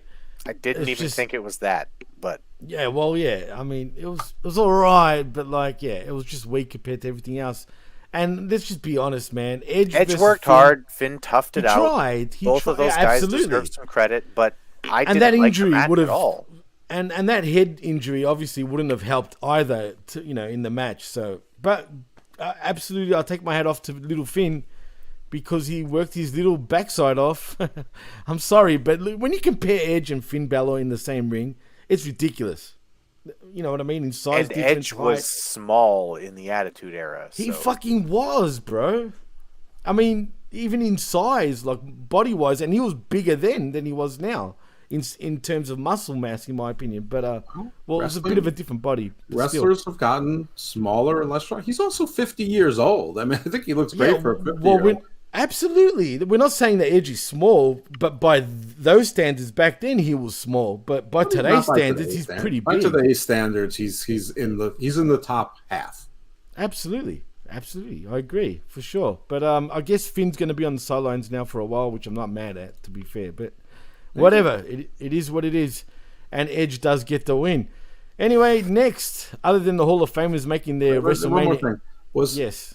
Finn's demon paint rocks, but whatever his headdress was, like, it was usually like, Medusa's. These look like streamers, or like it was like some grade school art project where you put on like colored streamers on it. I mean, this was not scary at all, this headdress. It looked chintzy, and I mean, for a show where they spared no expense on anything in a town where there's all these special effects artists, that's what they came up with? Yeah, no special effect. Actually, that's true. It's a good point. About the headdress. I mean, the demon paint was spot on. It was awesome. No, it was great. It looked great, but him waving around sticks that had smoke. Oh, he had flares. I forgot to mention that. Jarring. He actually had flares. Yeah, they were literally flares. That was cool. But them slowing it down was a bit... I didn't think it was cool. I like the flares. I didn't like the slowing down of him doing that. It was just kind of weird. But was that supposed to be like sort of like anti when in Catholic churches where they have that? No, that's soccer hooliganism, Jeff. No, what is that, Irish. Chris? Where they have that? It's like frankincense and so the filter. Frankincense and myrrh. Yeah. What's that device called? Shit, I don't remember. I mean, it looks like a bell lantern kind of I know what you're talking about. It's you're talking about the church bell lantern thing. You're talking about where they bless things. Right, so I guess this was his demon version, that it's, purple evil smoke. Yeah, it's to get the evil away. So I guess he took his own evil away, Jeff. I just don't get the people who love the demon but hate the Fiend. It's the same fucking thing. No, but you know what's even worse? At least the Fiend is a kind of biggish. Finn Balor is just a mini-me. But I will say this.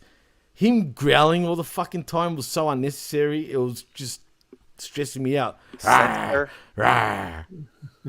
was ridiculous. Sorry, Jeff, the word you're looking for is censor. It's called a censor. There you go. Catholic Church. Yeah. Well, it does have a scent to it also. Anyway, whatever. But yeah, Finn, nice try. I assume the demon will be done for good this time because he really didn't want to bring it back anyway. And now that they need to sell merch now that the Fiend is gone. No one's buying that fucking merch. Let's be honest. People will buy it. You think so? Go on Twitter. Most people are outraged that Finn didn't win. They're really? Like you. They think that Finn is a star. I never said he's a fucking star. Hold your horses, bro. If you're 5'10" and 185 pounds, you're not going to be a star. Yeah. These days he looks tiny, man. But I did love him. He's always been tiny. In the Bullet Club, and he is the founding father of the Bullet Club. So I'll give him that. They're all tiny over there. The big guys look big over there. They come over here, they're not big. Jeff Cobb looks like a monster here. Over here, you're like, the dude's 5'7". He's pretty short, yeah. Wow, is he really that short? 5'7".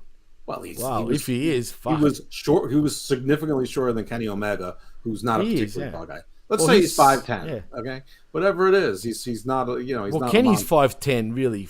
Like, you know what I'm saying? Kenny's 5'10", then he's 5'8". That's pretty short. Well, anyway, it is what it is. Well, we're finally going to the main event, boys. But before that, we do have Snoop reflecting on his shocking WrestleMania win. and Gunther delivers on his WrestleMania promise, like I was saying. But it's Roman Reigns, it's Cody Rhodes. We're here to finish the story, but it doesn't seem like the story is quite finished just yet. It was a great match. I will say this, right? One too many near falls, though, guys. Let's be honest. I mean, it was unnecessary, I think. And the Solo Sikoa ending, I don't know. It could have been done a little differently. Even the Usos was a bit of overkill. Doesn't Cody have friends other than fucking KO and Sami Zayn? I mean, shit. I was hoping almost the Elite came out at this point. I knew it wasn't going to happen. But it almost felt like, imagine the Bucks and Kenny coming out to the rescue. But, that's just, too good to be true. Chris, what'd you think? As good as the match was, did we get one too many near finishes?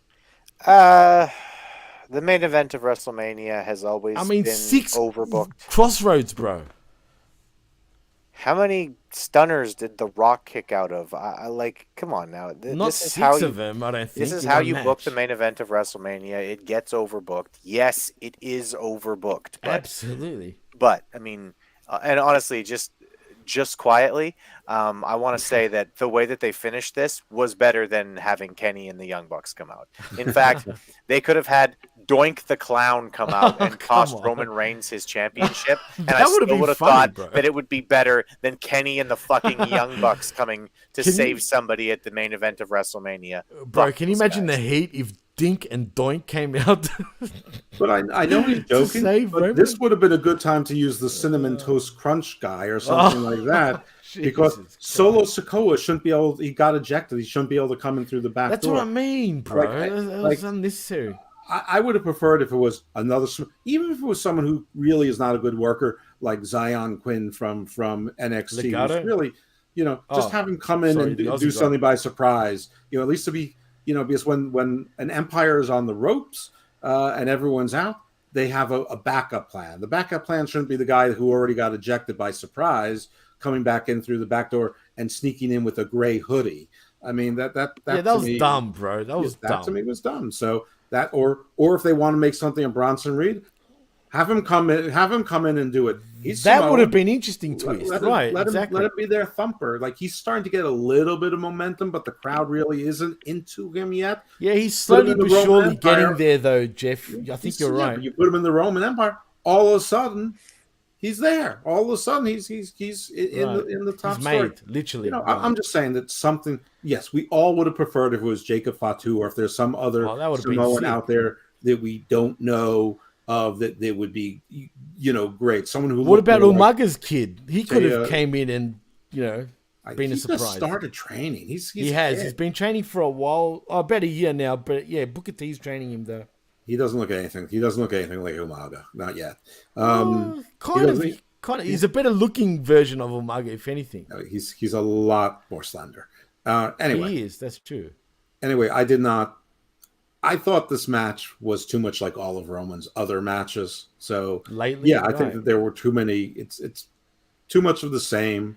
I have no problem with the result. I think it's actually. I'm like I said, got this one wrong, and my smile is wide because I love dominant champions. I love these going to go 1,000 days. But I don't mind that he kicked out of the Crossroads, but I do mind that he kicked out of after being hit with 3 consecutively. That's a little bit much. But more disappointing was the lack of creativity with who came out. I just think that they had tons of choices. They didn't need to go with Solo, and I don't know. Whatever. Why say what I already said again? People, you can insert Samoan or Tongan wrestler that Jeff doesn't know here. And it really is, what's the next story? Well, I guess the next story, we're going to be fantasizing for another 360-something days as to, is it going to be The Rock? Is The Rock coming? And The Rock's going to be 1 year older and talking about ripped quads, triceps, and all those things. And 100%. Insurance companies and studio executives. Oh, my God. But what is the story? If so you got to get those belts off Roman at some time soon, or we're never going to hear the end of this Rock shit, because I don't think The Rock can do a halfway decent match at this stage of his career. He never really needs to be carried. He needs to be carried for sure. Yeah. And I don't think Roman's the right guy to carry that type of match either, to be honest. No, he's not the workman. He's the showman. He's Right. the actor, and he's the one that's scoffing at you and making faces and and slowing things down. And no, he's not the ring general. Oh God, Todd with the fucking comment of the day, and I think we've lost that dude as a new viewer. But he said, nope, it should have been Bronson Reed versus Bobby Lashley. Oh yeah, that could have been that. For Because they were the last two in the they can do that on Raw though. Yeah, they could do. I thought he was referring to something else here for a minute. Oh, Todd's best comment for sure for the entire night is up a few there. It says, being the leader of the Bullet Club is like being the best looking guy in a leper colony. Yeah, leper. And if anyone doesn't understand the leper term, he means leprechaun. Just saying. That's a bad pun. That's an example of a pun. That was no pun. He means leprechaun. No, he doesn't. He means leper, like leprosy. Oh, well, if that's the case, because we call them lepers here in Australian terms. No, leprosy is a disease where they had. I know what colonies. leprosy is. Of course, I know what And that is. they have colonies of Well, there you go. lepers. I took it as leper, like I was saying leprechaun. It was a leper colony. In Well, fact, you can go both ways. So he's a leprechaun anyway. A leper colony for a while, or part of Australia? Probably. But really, we call leprechauns lepers, so I took it as that. But yeah, you guys are right. I'm sure he Did you guys know that when my sister first got COVID, I went over to her house and I dropped off some food, and then she came to the door and she was like, "Hi," and I was like, "Hi, I'm gonna stand all the way back here." And then I was like, "So Adriana, tell me, did they give you a bell to ring when people come close to you?" She was like, "What?" And I was like, unclean, unclean. She didn't think it was funny. Wow. I didn't even know you had a sister. So, okay. Oh, you didn't? Oh, well, there you go. I knew that. I'm sure he's mentioned it, but I have three He has. Yeah. Actually, he's mentioned his sisters quite a bit, as a matter of fact. Yeah, Jeff. Quietly. It's like you don't even care. I fully admit I'm terrible. I mean, it's right there in the name, evil dose. Well, true. Sir Jam says, and he took a hell of a kick and a stunner. Yeah, that's fucking true, man. So 3 guys finishes and a kick out. Shakes my head. It's true. I'm sorry. I will say this though. I changed my mind. I knew Roman was going over with that fucking entrance. He came out like the final boss to a video game. You know what I'm saying? Like the big bad final boss, and he really was. And that's when I knew. I'm like, Roman's winning, man. But it was too little, too late. I already made my pick, unfortunately. But he looked fucking good tonight, man. I mean, he's the boss. He's the man. Roman truly is the biggest star in wrestling right now, and there's no ifs or buts about it. They gave so many theatric, big-time entrances during WrestleMania. I don't think that was a tip-off. I don't know. For me, that's what made me... Because Cody came out... I mean, Cody's entrance was pretty plain compared to Roman's. Just be real. Yeah, but it was Cody's thing. The whole thing was about Cody, but apparently the whole thing wasn't about Cody. Anyway, yes, Roman is by far the biggest star in wrestling, far and away. I have no idea who number 2 is. People will tell me it's Cody. I'm not sure. Like, the one thing is, I'm not sure how long his star is going to be in this kind of ascension. But, I mean, I also said that he's going to have the title, and everyone's going to turn on him within 3 to 6 weeks, and they'll want a new champion. So, again, I've said this before, that I've never been so happy to be wrong. But in this case, I don't know if I've never been so happy to be wrong, but I am happy I was wrong, because I think the wrestling world is a better place with Roman and the Roman Empire on there. And it also means that the Usos are still, because he's going to be like, you guys didn't finish the job. You need to get your titles. And so we need to get some gold on you. So, I mean, that still goes. So, we all got to put food on the table. Well, it's pretty obvious where they're going to go. He's obviously going to blame the Usos for not, living up on their end of the deal, not just in helping him, because Solo had to do it for him. He won his title. If anything, they're more beholden to him. He's really the sole provider now of the table. Right, exactly. So he's going to lay shit into them 100%. While Solo's, I'm looking forward to seeing what schemes they have cooked up, what the story is going to be. I think that it's going to be awesome. I mean, it's going to be great. Sir James says, "Come on, Jeff. It's clearly the cowboy who drives a Tesla." Absolutely, this is true. Well, boys, I think we can take it home now. I think we finally made it. I can just see the look in your eyes, especially you, Jeff. You look... What's up, Chris? Can I comment on the main event? Oh, yeah, I thought you did, but go, please. Yes. Sorry about that. No, it's all good. It's been a long night. It's been a very Yeah. long fucking I, weekend. I and it's tried to almost keep 2 in the track, but I morning. lost track. Right. Exactly. No, it's all good. It's all good. Yeah, man. You know what? I loved this. The main event was great. It was a great story, and no, like him kicking out of 3 different people's finishes and the overbooked and him kicking out of, all the whatever. It is exactly what the story needs, because the story doesn't need to end with somebody beating Roman clean in the middle of the ring. It needs to end with his family imploding, and then someone can beat him clean in the middle of the ring. It needs to end That's a with good point, actually. everybody turns on Roman, the empire collapses, then he can get beat in the middle of the ring. You can't have him lose while he still has the empire together. True. It just doesn't make sense for the story. The story of when he finally loses has to be something like what we're talking about. There's finally some real dissension. They're not speaking to each other, but he says, I expect you to show up at this match that I have and help the tribal and help your tribal chief to defend our honor or whatever. And it can be Cody in a few months. It can. I'd be fine with it being Cody, but the story has to progress to that point where the bloodline looks like they're not sure what's going to happen, and then he's losing. It looks like Cody's going to win the match. The bloodline hit the ring, and Roman's grinning and nodding, and yeah, see, I can't lose. I'm the head of the table. I can't fucking possibly lose. And then everybody turns and looks at him and powders out of the ring. They don't even have to touch him. Just look at him, powder out. That's the end. Then you can beat Roman Reigns. You couldn't beat him tonight. It wouldn't have made sense for the story. Well, Sir Jam differs to that. He says, I get that, Chris, but then don't bury everyone's finisher. KO and Sammy could have just fought the Usos off. No need for their finishes. I get his point too, though, Chris. That's actually a good point too. You need to be, I mean, again, I've said this 100,000 times already, but in order to produce a superstar villain, you have to give him superstar performances. Bane in Batman's comics became a big deal because when he debuted, he broke Batman's back. If he didn't do that, he'd just be another muscular guy from Batman's comics. Nobody would remember him. He's a big deal because he came and he did something that nobody else thought was possible. And I agree, usually you don't want somebody to kick out of 3 people's finishers. Jesus Christ, that's ridiculous. Not just 3 people's, but 6 of Cody's, 1 each for Sammy and but KO. That That's overkill. is the story. Him being the unbeatable final boss because he's got the bloodline is the story. And it's been the story for the last 2.5, 3 years, and it's been a fucking wonderful story. You can't just end it because there has to be closure to the story in order to have it end. Otherwise, what was the point of the whole fucking story?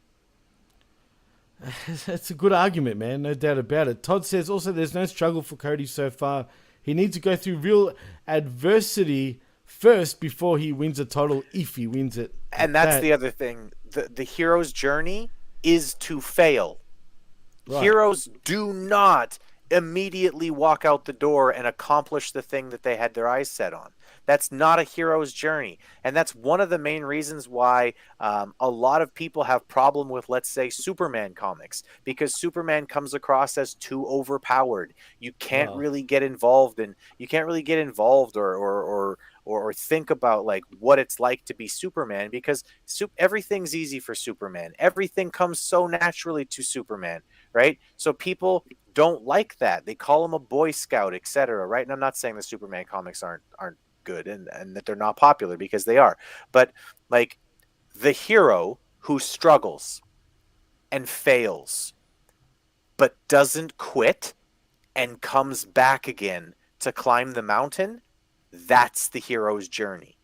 So Cody Rhodes needed to lose this match too for his story. For his story, he needed to lose this match. He will be better off, and he will be a bigger star, and he will be a more lasting face having not won tonight. If he would have won this belt tonight, they would have been throwing his weight belt back at him 3 fucking weeks from now.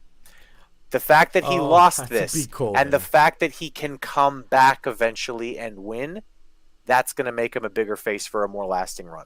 As long as tomorrow night he doesn't come out on Raw and says, with his fake fucking smile, so what do you guys want to talk about?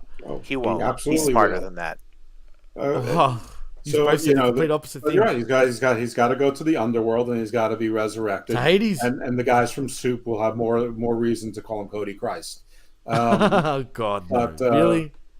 It was a few weeks ago. I think I said it, probably on one of our shows that with his promos sort of being hit or miss and sometimes miss and getting more frequently miss, I'm like, is it just me or is he just starting to feel like he's just Cody Rhodes? And that's why I'm upset. So, anyway, I think that Chris did a wonderful job of explaining why there's what real long-term storytelling is, and they, by hook or by crook, they came out with this fabulous story, and they're sticking with it, and I'm happy they did. I just wish that they added a new wrinkle in the form of a new face or a different addition to the bloodline, a different foil, just to make it feel like it's growing stronger rather than weaken. When's this 1,000 days up? I think when they're in Puerto Rico, Backlash. That is, it will have already ended, or it might well end that day. I mean, I think he's at 970 days now. He is. Yeah, it's coming up. By May, he'll eclipse that, no doubt about it. And look, he deserves to have that 1,000 day run. Why not? You know what I mean? I mean, shit, he's earned it, no doubt about it. He goes from 5 to 4 in the all-time books, and listen, nobody's going to have these 3 or 4 year. Well, maybe, I don't know. I guess who's after him? Bob Backlund. Bruno's eclipsed him though, right? Oh yeah, Bruno had like an 8-year run. But They'll never redo that. No, if only because nobody's gonna stay on the fucking road for 8 years. But Hogan might have had a 5-year run. I don't remember. Hogan had a 5-year run. Or 100%. Okay, with no interruption, because Warrior. With no interruption, 5-year run, right? So it's Backlund's probably next because he had an aggregated longer. But anyway, it's Pedro Morales is the one who he's going to eclipse. Right. Frankly, no disrespect to Pedro Morales, but he's in like nobody's conversation unless you're an old timer. Unless you're Kevin Castle. Right. But people still talk about Bruno as an all-time great or superstar Billy Graham, but no one really talks about Pedro Morales or Pat Patterson. Bruno was the most damn boring friggin'. Look, he was before my time, but if you're Italian, I get it why Bruno would be up there. But he's a fond memory because all of your dads and your grandpas liked him. And exactly. He was sort of like the Harley race without, and he was naturally strong and all this stuff. He's curling 60-pound dumbbells at age 60. He's Bruno. But anyway, yeah. Roman number 5 going up to number 4. That all time. He's making his case.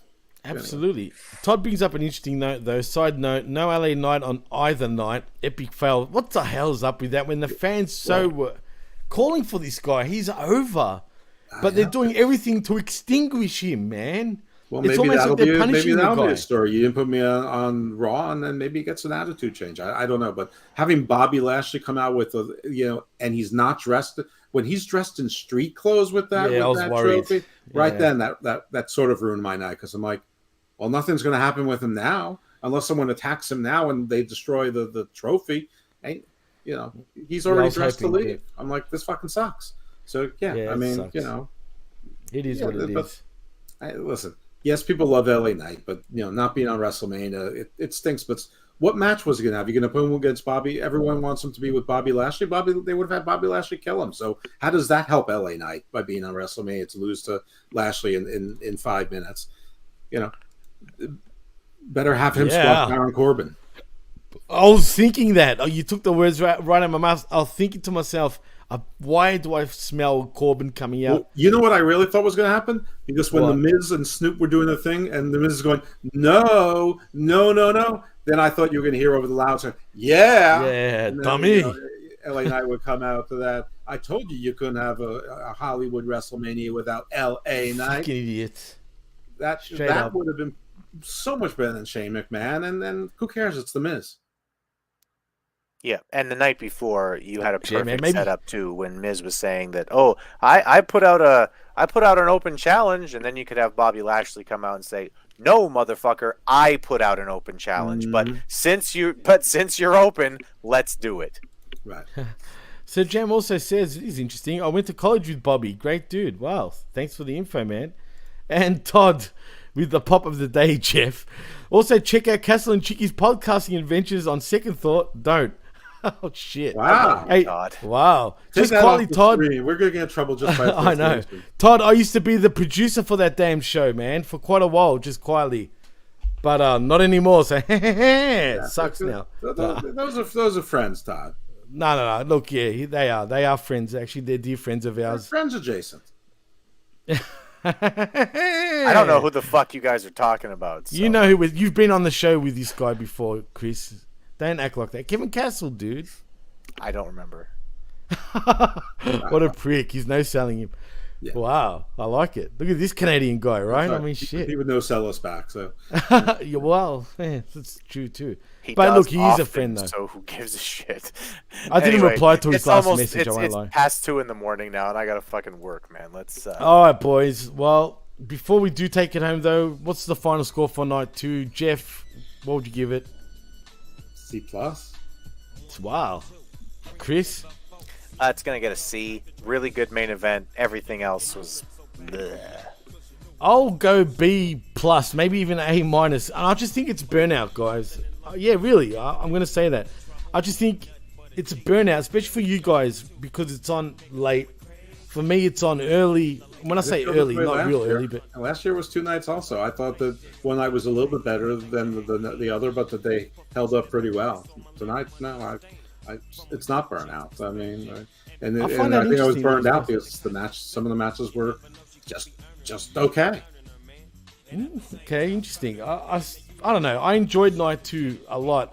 I don't know if it was... allowed to, but don't tell me why I graded it poorly. I'm not telling you. Jeez. Because I thought it was not a great show. I'm just surprised, damn it.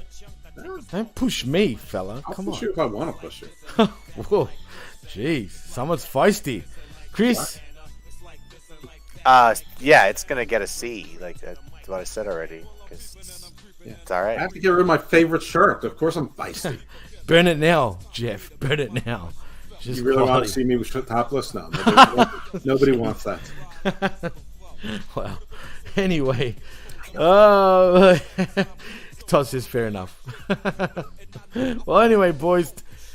Chris, I'll start with you, man. This time, tell them where they can find you, bro. Not on the Castle and Chickies podcast.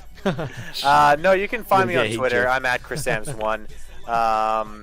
You can also find me on everything with the PWC. This weekend we've done WrestleMania. Also, Jeff and I did Stand and Deliver. You can find me on Jeff's latest podcast, actually, from the Garden of Doom. We talk about Atlantis. You can find my latest podcast, the Far Center, which should be coming out. That's coming. Soon-ish. There's just so much wrestling shit. I just feel like it's the wrong time.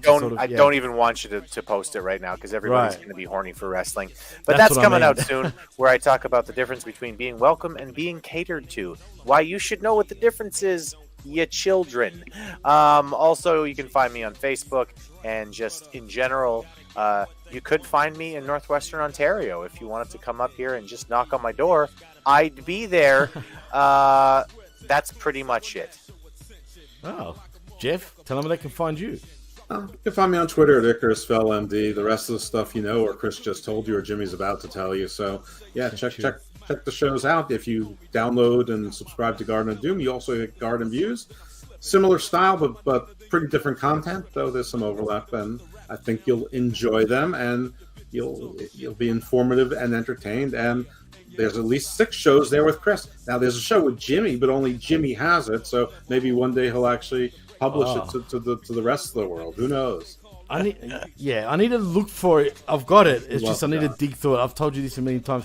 But anyway, in saying that, better that you lose my stuff. I haven't lost it. No, I don't lose anything. It's just I got it. I mark a lot of the things the same shit, bro. They're on different hard drives. That's the problem. But anyway, if you want to follow me, though, you can on Twitter at DJ MassFX. Also at the PWC Network, you can follow us there on Twitter. And please like and subscribe right here at the PWCnetwork.podbean.com, where you can find all our shows. Channelattitude.com, where you can find us on the Smack Attack, the Uncaged, Ring of Honor if we choose to. But I've been told to look out for a surprise guest on the Monday Locker Room tomorrow, apparently. So check that out on channelattitude.com. It's a surprise, so I don't know what's going on there. I just got told to promote it as that. So yeah, check that out, which is tomorrow early, I believe. I think is that behind the $5 paywall? It is. So behind the $5 Patreon. Well, not a Patreon. You got to subscribe to channelattitude.com. I know it's late, Jeff. Yeah. You know what I mean? So I don't blame you. So yeah. And also like and subscribe at HamimMediaGroup.podbean.com, where you can find all our affiliate shows, including Jeff's. And in saying that, I think we're out, boys. It's me, Jimmy T. That's Evil Dose Jeff Lippman.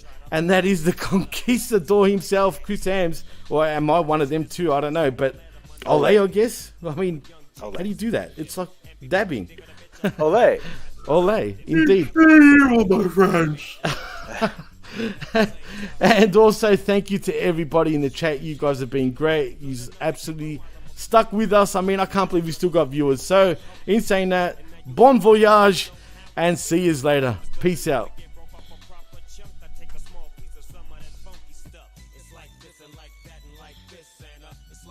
Like this and like that, and it's like this and like that and like this, and Drake creep to the mic like a fan. Well, I'm peeping and I'm creeping and I'm creeping, but I damn near got caught, cause my beeper kept beeping. Now it's time for me to make my impression felt. So sit back, relax, and strap on your seatbelt. You've never been on a ride like this before, with a producer who can rap and control the maestro. At the same time with the dope rhyme that I kick, you know and I know I flow some old funky shit.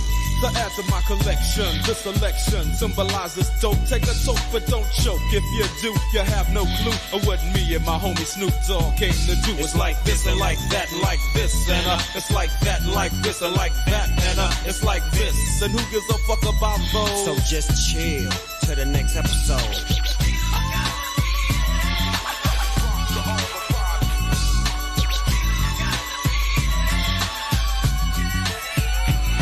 On that ass, what a hellified gangster lean. Getting funky on the mic like an old batch of collard greens. It's the capital S, oh yes, I'm fresh and double O-P, D-O-double-G-Y-D-O-double-G, you see. Showing much flex when it's time to wreck a mic. Pimping hoes and clocking a grip like my name was Dolomite. Yeah, and it don't quit. I think they in the mood for some motherfucking G shit. Yeah. So Dre, What up, dog? gotta give them what they want. What's that, G? We gotta break them off something. Hell yeah. And it's gotta be bumping. City of Compton. It's where it takes place, so when that show attention. Mobbing like a motherfucker, but I ain't lynching. Dropping the funky shit that's making the sucker niggas mumble. When I'm on the mic, it's like a cookie, they all crumble. Try to get close, and your ass will get smacked. My motherfucking homie, Doggy Dog, has got my back. Never let me slip, cause if I slip, then I'm slipping. But if I got my Nina, then you know I'm straight tripping. And I'ma continue to put the rap down, put the Mac down. And if your bitches talk shit, I have to put the smack down, yeah. And you don't stop. I told you I'm just like a clock when I tick and I talk. But I'm never off, always on till the break of dawn. See you when PTO in the city they call Long Beach. Putting the shit together like my nigga DOC. No one can do it better like this, that, and this, and it's like that, and like this, and like that, and it's like this. Then who gives a fuck about those? So just chill to the next episode.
nest. The track hits your eardrum like a slug to your chest. Like a vest for your Jimmy in the city of sex. We in that sunshine state where the bomb ass him be. The state where you never find a dance floor empty and pimp speed. On a mission for them greens. Lean, mean, money making machines serving fiends. I've been in the game for 10 years making rap tunes.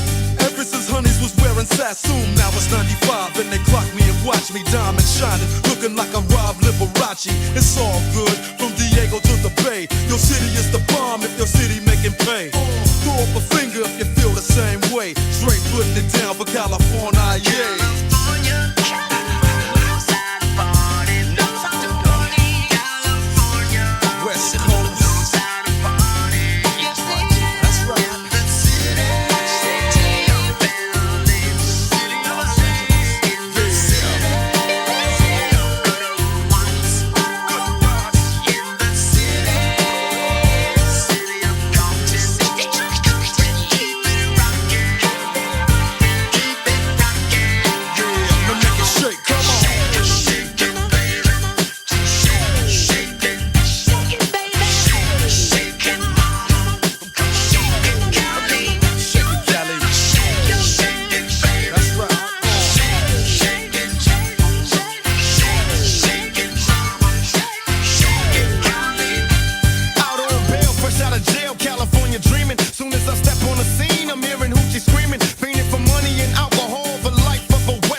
The PWC Network. What the world is watching and listening to.